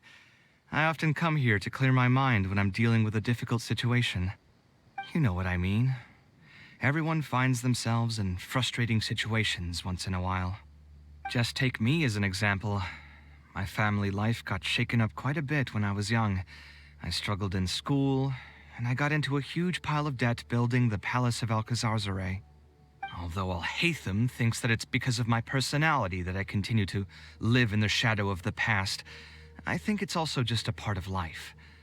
Plus, if I look back, I've honestly had my fair share of good luck as well. You could probably say I've followed in the path of my mother. Like her, I've gained a name for myself as an architect, built something that's seen as my magnum opus, and found many projects that others have entrusted to me to finish. Life is too boring when you live with no enthusiasm and passion. Only those who believe in the inherent meaning of it can capture the small nuances of everyday life and turn them into inspiration for beautiful designs. Of course, I will concede that loving something also means taking it to heart. So to an extent, caring is also a source of pain. If I didn't love my work, I wouldn't be so torn up about it all the time. But still, isn't this place beautiful? Despite the erosion from the winds and changing seasons, you can still perceive its past beauty and glory. With different landforms come different architectural styles. The desert's history has left it with few records regarding its buildings, so I often visit the desert to investigate things in person. The sight here has moved me ever since the first time I laid my eyes on it. I told myself that one day, I would also be able to create buildings that move others. My pain will one day fade into nothing just as I reach the end of my life, but buildings are different. They are far more valuable than most materialistic things, and far more durable than human flesh. As long as there remain souls in the world who can decipher the meaning behind them, they will also have acknowledged me across the vast stream of time. If you were to ask me what art is, that would be my answer. You think so? But I feel I've always been like this. Remember that question I brought up before?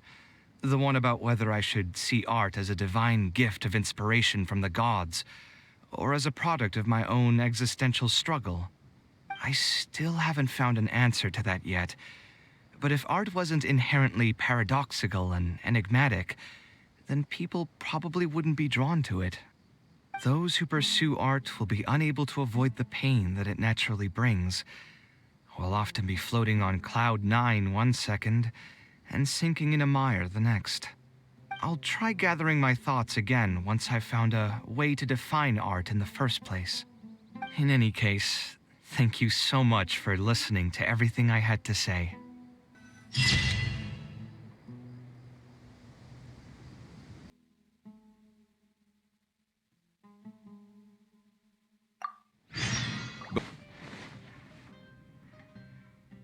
Taking this commission was truly worth it. Actually, while we're on that, what are you doing in the tavern? Don't listen to anyone. Stress is an inescapable part of being an adult. Boss, do you want something to do? I'll put it on my tab. I know you're already bye. I'm really perhaps I can spend a lot of this. Boss, what do you... No worries. It was just an offhand question. It's been bothering me for a while. Even when I'm awake, the question haunts me like a bad dream. I still haven't found a good answer to it. Or maybe it was never a correct answer in the first place.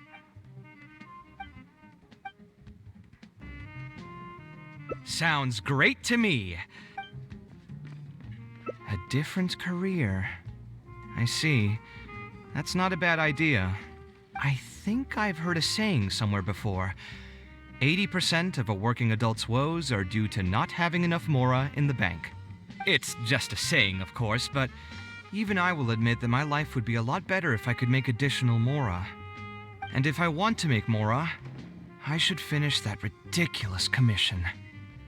But I really can't find it in me to go back and talk to him right now. Hold on. I just remembered that I used to have a senior classmate by the name of Alkami. If memory serves me right, he's no longer taking private commissions, but he's still doing pretty well for himself. Maybe I'll be able to get some advice from him. Yeah, I should get on this right away. No more wine for me today. I'll grab the bill and be on my way.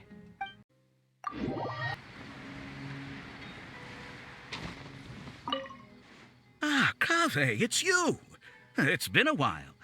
What have you been up to recently? Yeah, it's been a long time, Alkami. Things haven't changed much for me. I'm still taking private commissions for all kinds of projects. I heard that you were the genius behind the Palace of Alcazazare. I bet you're all set for Mora after a project of that size. Well, it's hard to make a profit from every project, you know. Hard to make a profit? You've got to be joking. I've never met an architect who didn't make a profit from a project. Unless the client fled before they paid the commission fee in full. But that doesn't sound right either. Doesn't Dory have a pretty decent reputation in our local business circles? I don't think she's ever been involved in any kind of big scandal. Well, about that. I mean, it was complicated. I understand.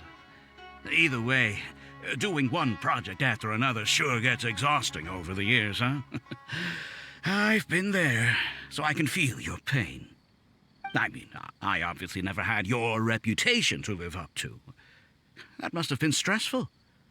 But I'm sure we faced all the same problems. Trying to keep your client in a good mood while you're trying to stop them from micromanaging things they don't know the first thing about. I don't miss it. Thankfully, that's all behind me now. Not exactly. My work is still closely related to architecture. Judging from the look on your face, you're still strapped for Mora. That's quite unfortunate. You're the most artistically gifted graduate the Kasharawar Darshan has seen in decades. But it looks like you still have a lot to learn in terms of making Mora. With that said, us Kasharawar grads should still look out for each other. What if I told you about an idea that'll absolve you of all your Mora troubles going forward? Are you serious? But something like that has got to be some kind of top-level business secret. Are you sure you can just share something like that with me? Besides, I don't want to just take something like that without offering anything in return. I still have a little Mora. Or is there something that I can help you with?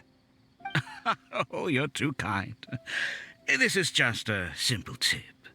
Even if I didn't bring it up, I'm sure you'd hear it from the others sooner or later. The idea is this.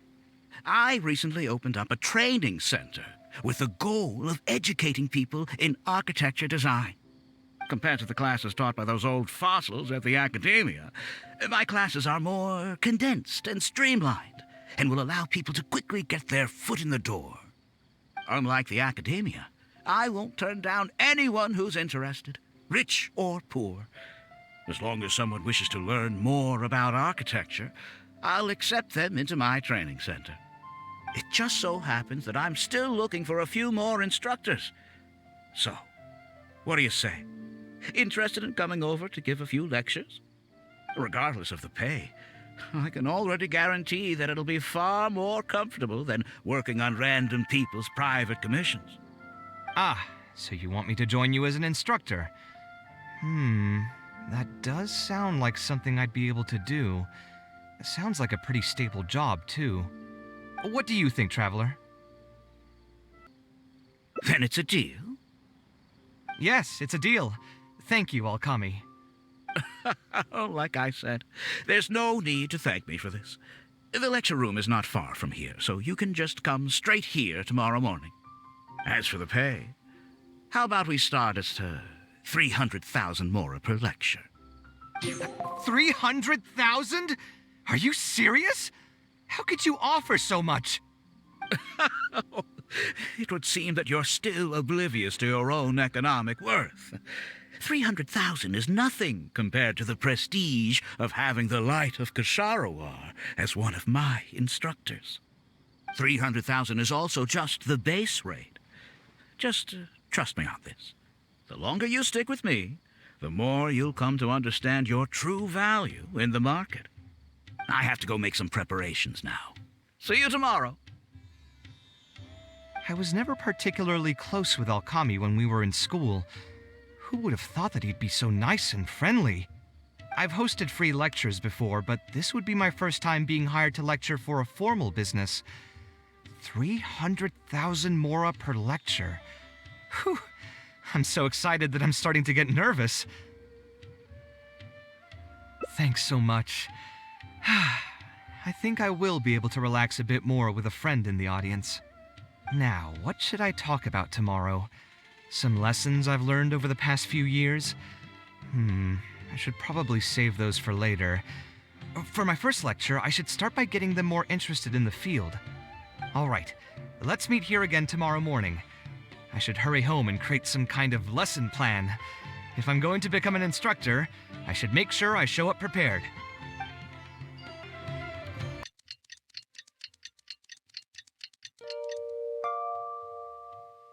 Don't rush. Oh, I didn't expect you two to get here so early. I was up last night preparing for the lecture, but I ended up getting so excited that I couldn't fall asleep. Here, I've prepared a lesson plan. Do you want to take a look? Lesson plan? I must commend you for your dedication. But the training center has already developed its own set of teaching materials. Instead of using your own plan, you can just use what we have here. Of course, you're always welcome to work in some of your own content to add some fun and flavor. Sure, be my guest. It's almost time for the lecture to start. Feel free to head in and start the class whenever you're ready. Huh. So you've already developed your own set of teaching materials. Seems like I won't need the stuff I've prepared after all. Anyway, shouldn't be a problem. I'll just go ahead and use your materials. There's something else I want to ask, though. This isn't going to be a large class, is it? No need to stress. There are only 20 people in this class. There are 14 classes at my training center. Out of all of them, the first class has the best grades, so I've directed them to you. We'll see how well they take to your lectures. 20 people, huh? All right. I think I can handle that. Oh, and one last thing. In the interest of keeping a quiet learning space, only instructors and students are allowed in the classroom when class is in session. I'm sorry to say this, but your friend will have to wait outside while you teach the class. Sorry about that. I'll meet you at the door when the class is over then.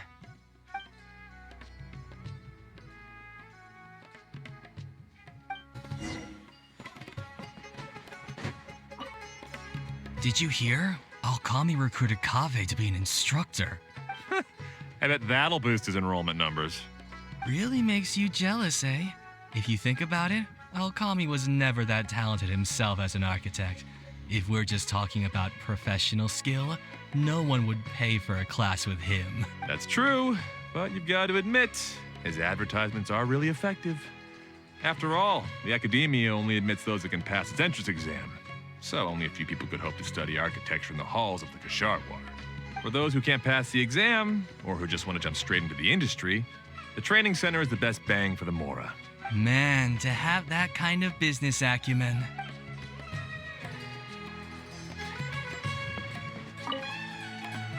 Hey there.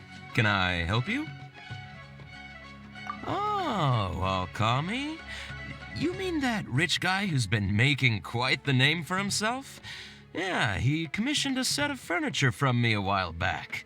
Paid a great deal of Mora for it, too. I heard he earned a fortune working as a renowned architect. Now he's opened a training center so others can follow in his footsteps. If the tuition wasn't sky high, I'd enroll my child in a heartbeat. Architecture really sounds like a lucrative profession. All right, everyone. There's no need to be nervous. Class is over, so we can just chat for a bit. I shouldn't have lost my temper during the lecture. Did I scare anybody? No, you weren't scary at all, Mr. Kaveh. We were just a bit lost and didn't get what you were talking about. Oh, don't get me started. I was trying to use Alkami's materials, so I flipped through some pages and gave them a closer look. The more I read, the more upset I became. Alkami may fool an amateur, but he can't fool anyone who's active in our profession. The materials he made are completely useless for teaching real architecture. In my opinion, the most important skill of an architect is their ability to craft a design. In other words, they must be able to conceptualize ideas. There are tens of thousands of buildings in the world, as well as a countless number of architectural styles. Some designs emphasize aesthetics, while others prioritize practicality. The architects who can critically evaluate the quality and fit of different designs are those who can come up with great designs of their own. But you won't get any of that from the teaching materials they're using here. All these students are doing in class is rote memorization of existing designs. They are learning nothing about the underlying principles. How can they expect to become real architects? When they're done with this class, all they'll become are dilettantes with a pitiful smattering of architectural knowledge. But Mr. Kaveh, we didn't really understand anything you said after you threw away the materials either. What's the big deal anyway? It's not like we're looking to make some works of art. We just want to make some Mora. You're studying architecture to make Mora? Yeah! Why else would we be studying here? My biggest dream is to become someone like Mr. Alkami. Once I finally make my fortune in architecture, I'll be able to buy anything I like. Huh. In that case, I'm afraid you'll probably be disappointed. The reality is that the work of an architect is very difficult, and the pay is not lucrative at all. Believe me, I'm a perfect example. But how? Mr. Alkami just told us last night that you made a killing by building the Palace of Alcazarzare. He also said that as long as we graduate from his class, waves upon waves of people will reach out to us with private commissions, and we can just sit back and wait for Mora to fill up our pockets. It won't be long before I can put these miserable days behind me. Come on. And you all believed everything he said? But Mr. Alkami is really rich, isn't he? You... It's pointless trying to argue this with you right now. You've already filled your heads with pipe dreams. Let's go, traveler. Let's hear about Alkami's true plans from the man himself.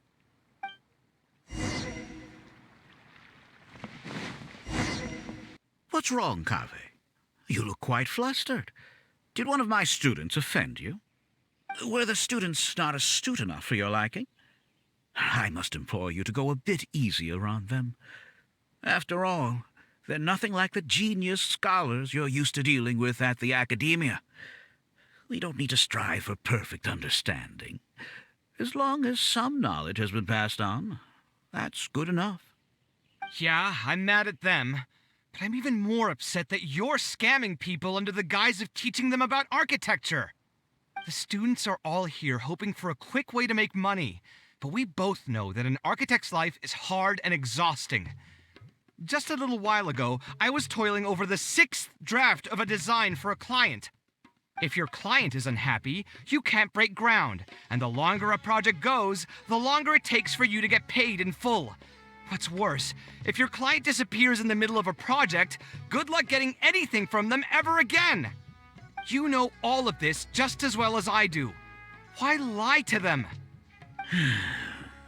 Look, Kaveh, you may be the light of Kasharawar, but like I said, you still have a lot to learn about making Mora. You may deny it all you want, but it's a fact that in today's Sumeru, architecture is a terrible profession. Our clients care very little for the effort we pour into our designs. Instead of appreciating us, they spend all their time nitpicking details and demanding changes, often forcing all kinds of ridiculous ideas onto us. I suppose that's more or less true. Go on. Why should we cling on to a profession that's difficult and unrewarding? If the field is dying, then a person who still wants to make a good living will just have to change their strategy. If it's near impossible to make money as an architect, then why not just establish a training center and train other people to become architects in our stead? Wait, how does that make any sense? Aren't you just leading them into the same trap? We are already stuck, my friend. The more people we can lead into this pit and stack as padding beneath our feet, the more comfortable our lives will be. That's right. Making money as an architect is a slow and agonizing process. In comparison, earning tuition from a training center is far easier. None of the students will ever know, however. In their eyes, all of my income was earned during my years as an architect. It's easy for them to fall for my promise. After all, everyone wants to live the dream of being the person who can spend millions without batting an eye. The more students I get, the more money I earn. And the more real that dream becomes. And then what? Once they graduate, they'll still find out the truth about architecture and struggle to stay afloat amid all the problems we already talked about. When that happens, your facade will pop like a soap bubble. No one will believe you anymore. Ah, but that's just one way to look at the problem. No two people have the same amount of talent. Even if they fail to strike gold in the future, you can't say that it's my fault and mine alone. Oh, and also, I never actually promised that they would achieve financial freedom as long as they become architects. All I did was nudge them towards that belief. I'm not even scared if they do come back and stir up trouble. My training center has all the required permits and certifications. Even the Dendro Archon herself couldn't find fault in any part of my business. How can you sleep at night knowing that you're doing all this? Tell me, is your heart carved out of brick and stone? I can't believe that I once saw you as a decent human being. I am beyond disappointed in you. And the same goes to you. How many years has it been since you graduated from the academia? If you still can't accept something like this, do you just plan on keeping that worthless naivete of yours until the end of time? Only fools will see art as revered and sacred.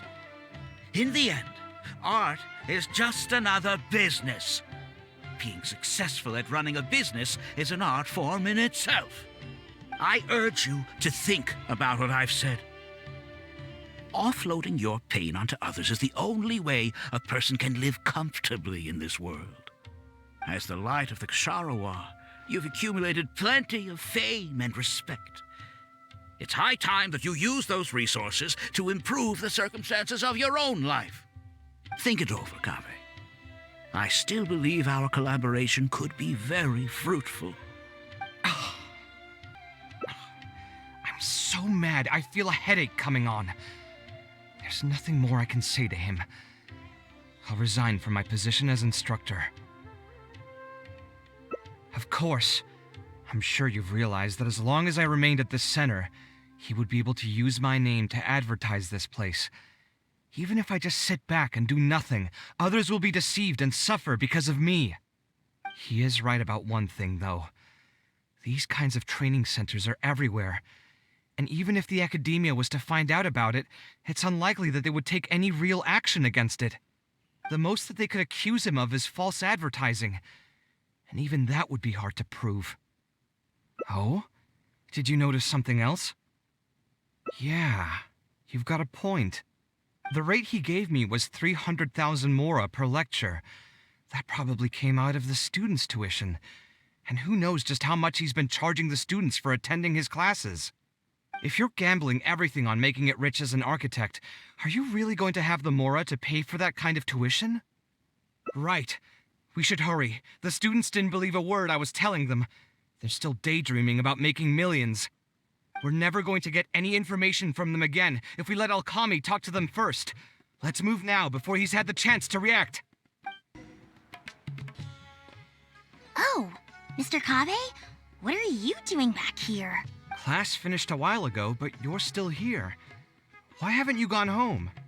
I wanted to stay for a little longer. I'm still thinking about everything you taught during the class. Even though a lot of it went right over my head, I still thought the houses you drew were really pretty. Of course they were. All the examples I drew were world-famous landmarks.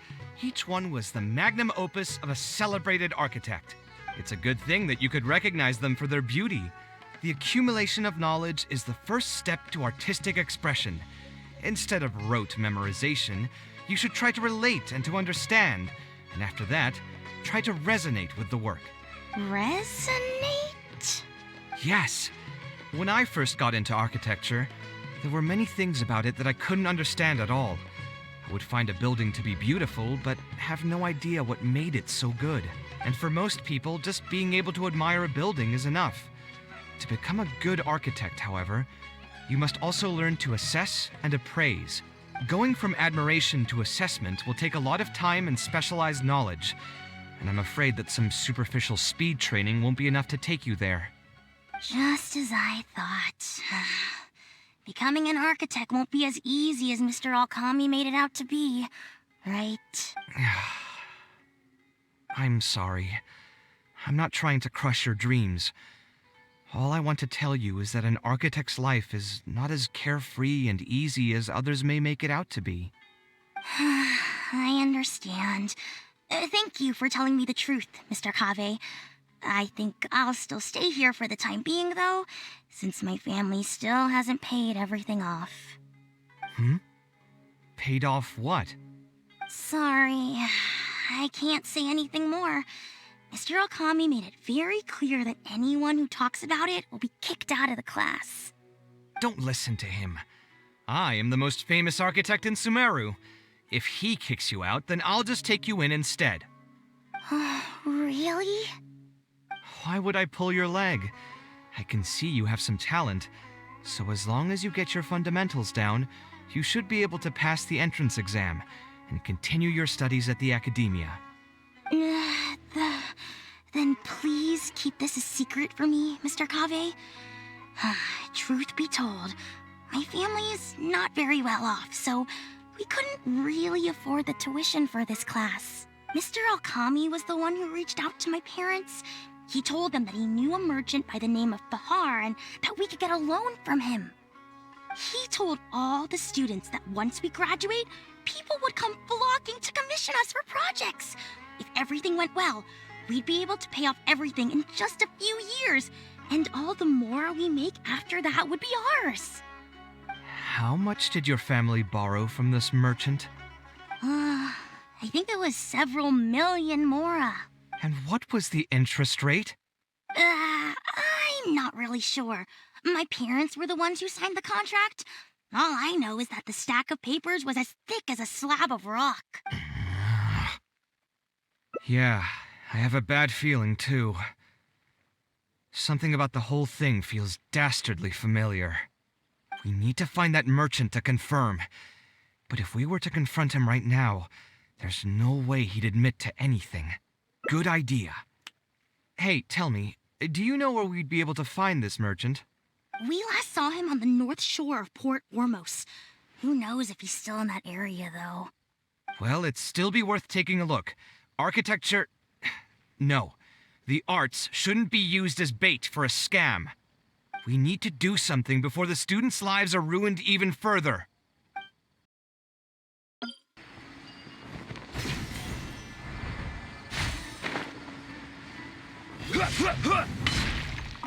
Oh. I don't think I've ever seen you guys before. Here for business? You're Fahar, right? Yes. May I ask who introduced you? Alkami. My friend here wants to enroll in his architecture class, but they're a bit short on money. Alkami told us you're the man to go to in this kind of situation. Oh, sounds like his business is booming. How much do you need? Let me see. I'd say around 3 million mora. Oof. You call that a bit short on money? Anyway, since you're here because of Alkami, I can work things out for you. Make sure you sign the contract, though. Lots of people are borrowing money from me nowadays. Here you go. Don't worry, there's nothing particularly unusual about it. All you need to do is pay back the loan in full within 3 years. And what if they won't be able to pay it back? What do you mean, won't be able to pay it back? Once you graduate from Alkami's place, you'll be making millions of mora a year. Easy! At that point, paying this off will be a piece of cake. And even if you were to run into some difficulties and need to delay the installments, it's no big deal. We're all reasonable people here. If you can't pay quickly, you can just pay it back over a longer period. All that would change is your interest rates would get a little higher. It's hard work running a business. If we're taking risks to supply you with mora, it's only fair that you take on a bit of the financial risk as well. Anyway, there's no point in tying yourself in knots over the contract. With the way you're reading every single line, it's like you're worried you're about to get scammed out of your whole life savings. Why would I lie to you? Tons of students at Alkami's place have signed the contract. Aren't they all doing pretty well for themselves? I just did some calculations in my head. When you say the interest will get a little higher, do you mean it'll get higher than 30%? Of course, the contract did a great job of trying to obfuscate that fact. It only listed the amount that you'll have to repay every day, which gives the false impression that the amount hasn't actually increased by all that much. If you actually do the math, however, it's clear that the amount you need to pay on interest alone will amount to hundreds of thousands of mora per year. Most people can't even make that much mora in a year. Your greed really knows no bounds. Even my creditor doesn't dare to raise rates that high. Once a family's signed on to a scheme like this, there's no getting out. What are you trying to say, huh? I figured something was off when two well-dressed people came looking for a loan. Think you got the better of me? Too many people are sticking their noses where they don't belong these days. Luckily for me, though, this is a pretty secluded spot. Hey, come out and teach these guys a lesson! Eremites? I've already fought off more than my fair share of them when I was working in the desert. There are only a few of them, so they shouldn't pose much of a threat. Marak, you're up! Not feeling lucky today.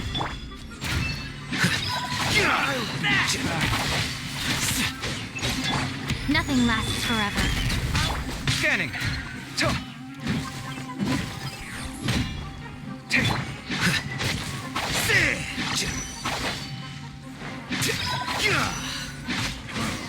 You won this one. Who are you and what do you want? I don't think we've done anything to hurt or offend you, so why go this far to destroy my livelihood? Debt has the power to upend your whole life. I know very well just how miserable living in debt can be. But my debts are the culmination of many different factors, and my interest rate is still somewhat reasonable. As long as I continue to work with my situation in mind, my debts will eventually be paid off. But these students are different. They have neither the mental preparation nor the financial resources to pay back a debt like this. You sold the dreams of becoming an architect to the students as bait, urging them to take on insurmountable amounts of debt to satisfy your greed. Ha! Everyone knows there's no such thing as a free lunch. It's their own fault for falling into the trap. And if we're going to talk about greed, aren't those students the ones who are blinded by it? They completely ignore the risk that's right there in front of them. Ha! And here comes the silver tongue. Surely you use that to reel in the students as well. Even now, many of them are still hopelessly dreaming of striking gold after they graduate. People grow by learning from their mistakes. I hope this will be a valuable lesson to them. Let's head back to the academia and turn this guy over to the Matra. They should be able to link him with Alkami's business. Sino? Didn't think I would run into you here. My vacation just ended not too long ago, so I'm going over some cases at the academia. Who's this? I see. Charging an interest rate over 30% indeed constitutes a crime. As it is highly likely that Alkami is also benefiting from this scheme, the Matra will open an investigation on him as well. The training center will be closed until further notice. Any funds we manage to recover from the suspects will be returned to the students. It's unclear how much we'll be able to get back, however, given their extravagant spending. That should still be enough. Once the students realize the error of their ways, they won't fall so easily for such traps in the future. Anyway, thank you for your help. I hope this won't be too much trouble for you. It's no trouble. Just another day at work. How did you two get tangled up in this anyway? Did you accept any mora from him? He promised to pay me 300,000 mora per lecture, but I resigned as soon as I finished the first session. I didn't take a single coin. Ah, that's good. What do you mean, that's good?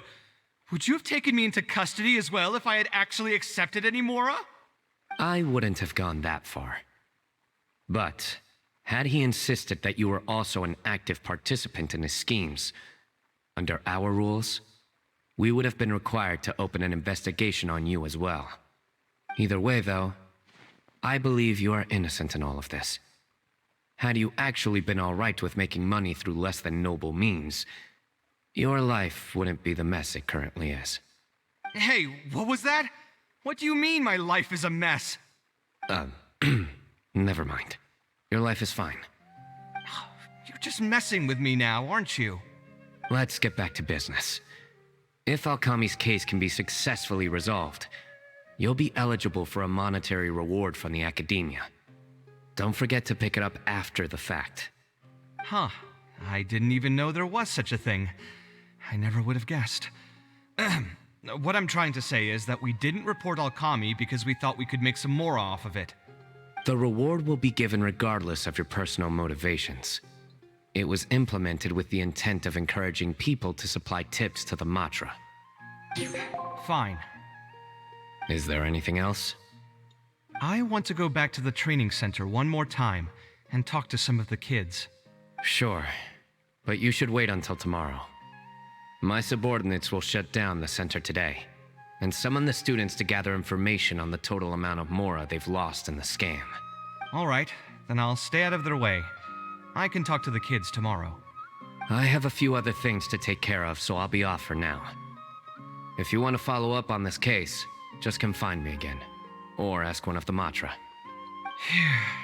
That should finally be the end of that.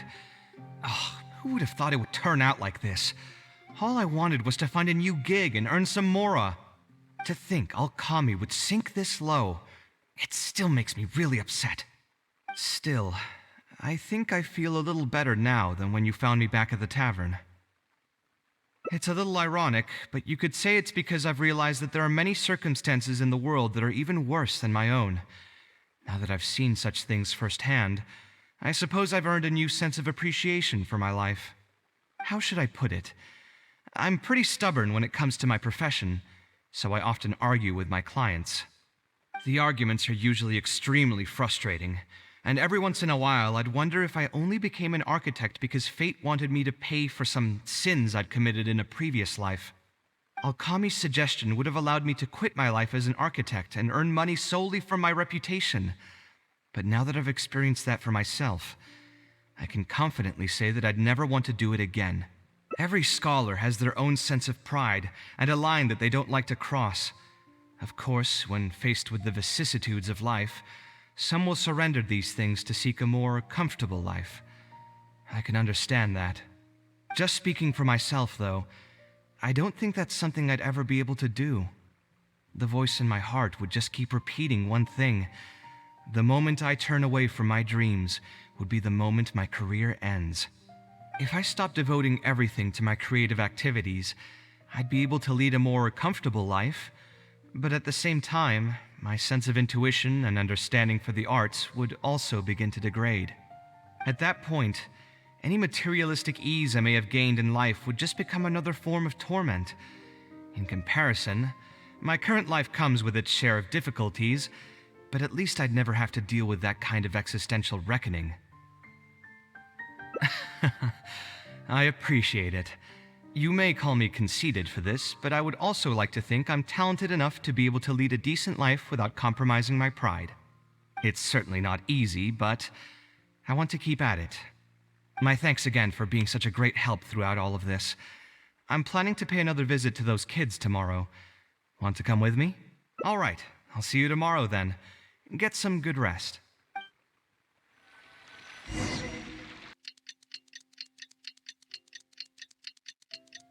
I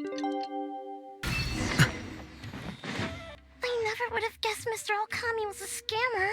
The training center has been shut down, and the Matra have promised to return some of our tuition. But we've already spent so much time on this class. Mr. Kaveh said we can keep working on our fundamentals and try to get into the academia. Ha! Easier said than done. If it was easier to get into the academia, none of us would have signed up for the class in the first place. Only the best of the best can get into the academia studying on their own. Mr. Kaveh might be willing to teach us. Why? What reason does he have to stick around? So, you're the only ones that showed up today, huh? Huh? Kaveh's here! Now, that's Mr. Kaveh to you. I'm here as your instructor, so let's keep things a little more proper. I'll keep instructing you for a while longer. You can pass on the message to the other students. As long as someone wants to come, they can join the class. Oh, also, I'm usually pretty busy, so I'll only be able to teach architecture fundamentals on my days off. Another disclaimer, I can't promise that you'll all be able to understand everything I'm going to teach. Architecture is not an easy profession. Aesthetics aside, even the basics of safe design can already be a handful for most people. If you want to design safe buildings, you'll have to go through a systematic study of structural engineering. And just as a heads up, all of this will be a huge step up from the superficial stuff you were learning before. It'll take both talent and perseverance to get through the course. I don't want to hear anyone say that I didn't warn you. We'll try our best. It seems some of you are really serious about this after all. All right, everyone, pack your stuff up. No need to prepare much for today's class. We're going to go on a quick field trip. You'll know once we get there. Come on, let's get going. We'll be off once everyone's grabbed their pencils and sketch pads.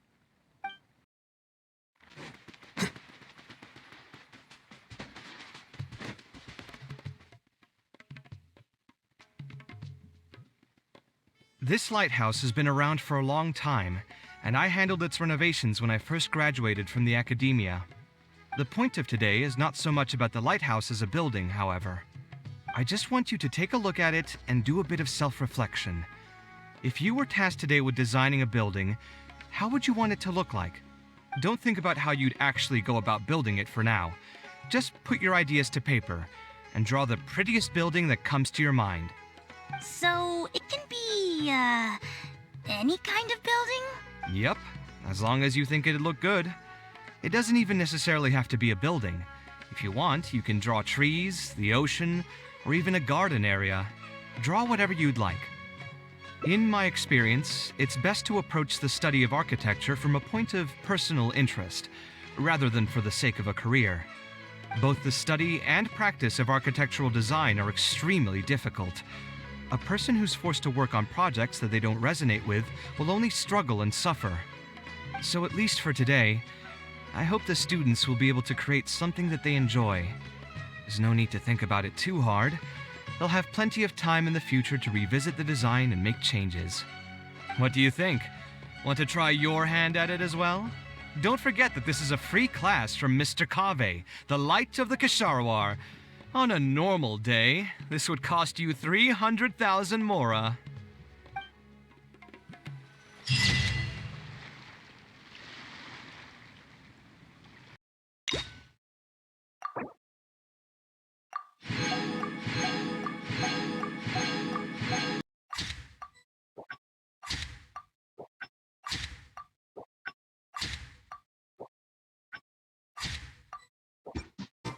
Wait. Huh? No. Embrace the ice! Shattered, torn to oblivion. As one with wind and cloud, fallen leaves adorn my night. Freeze to the core! Vengeance will be mine! Flickering candlelight.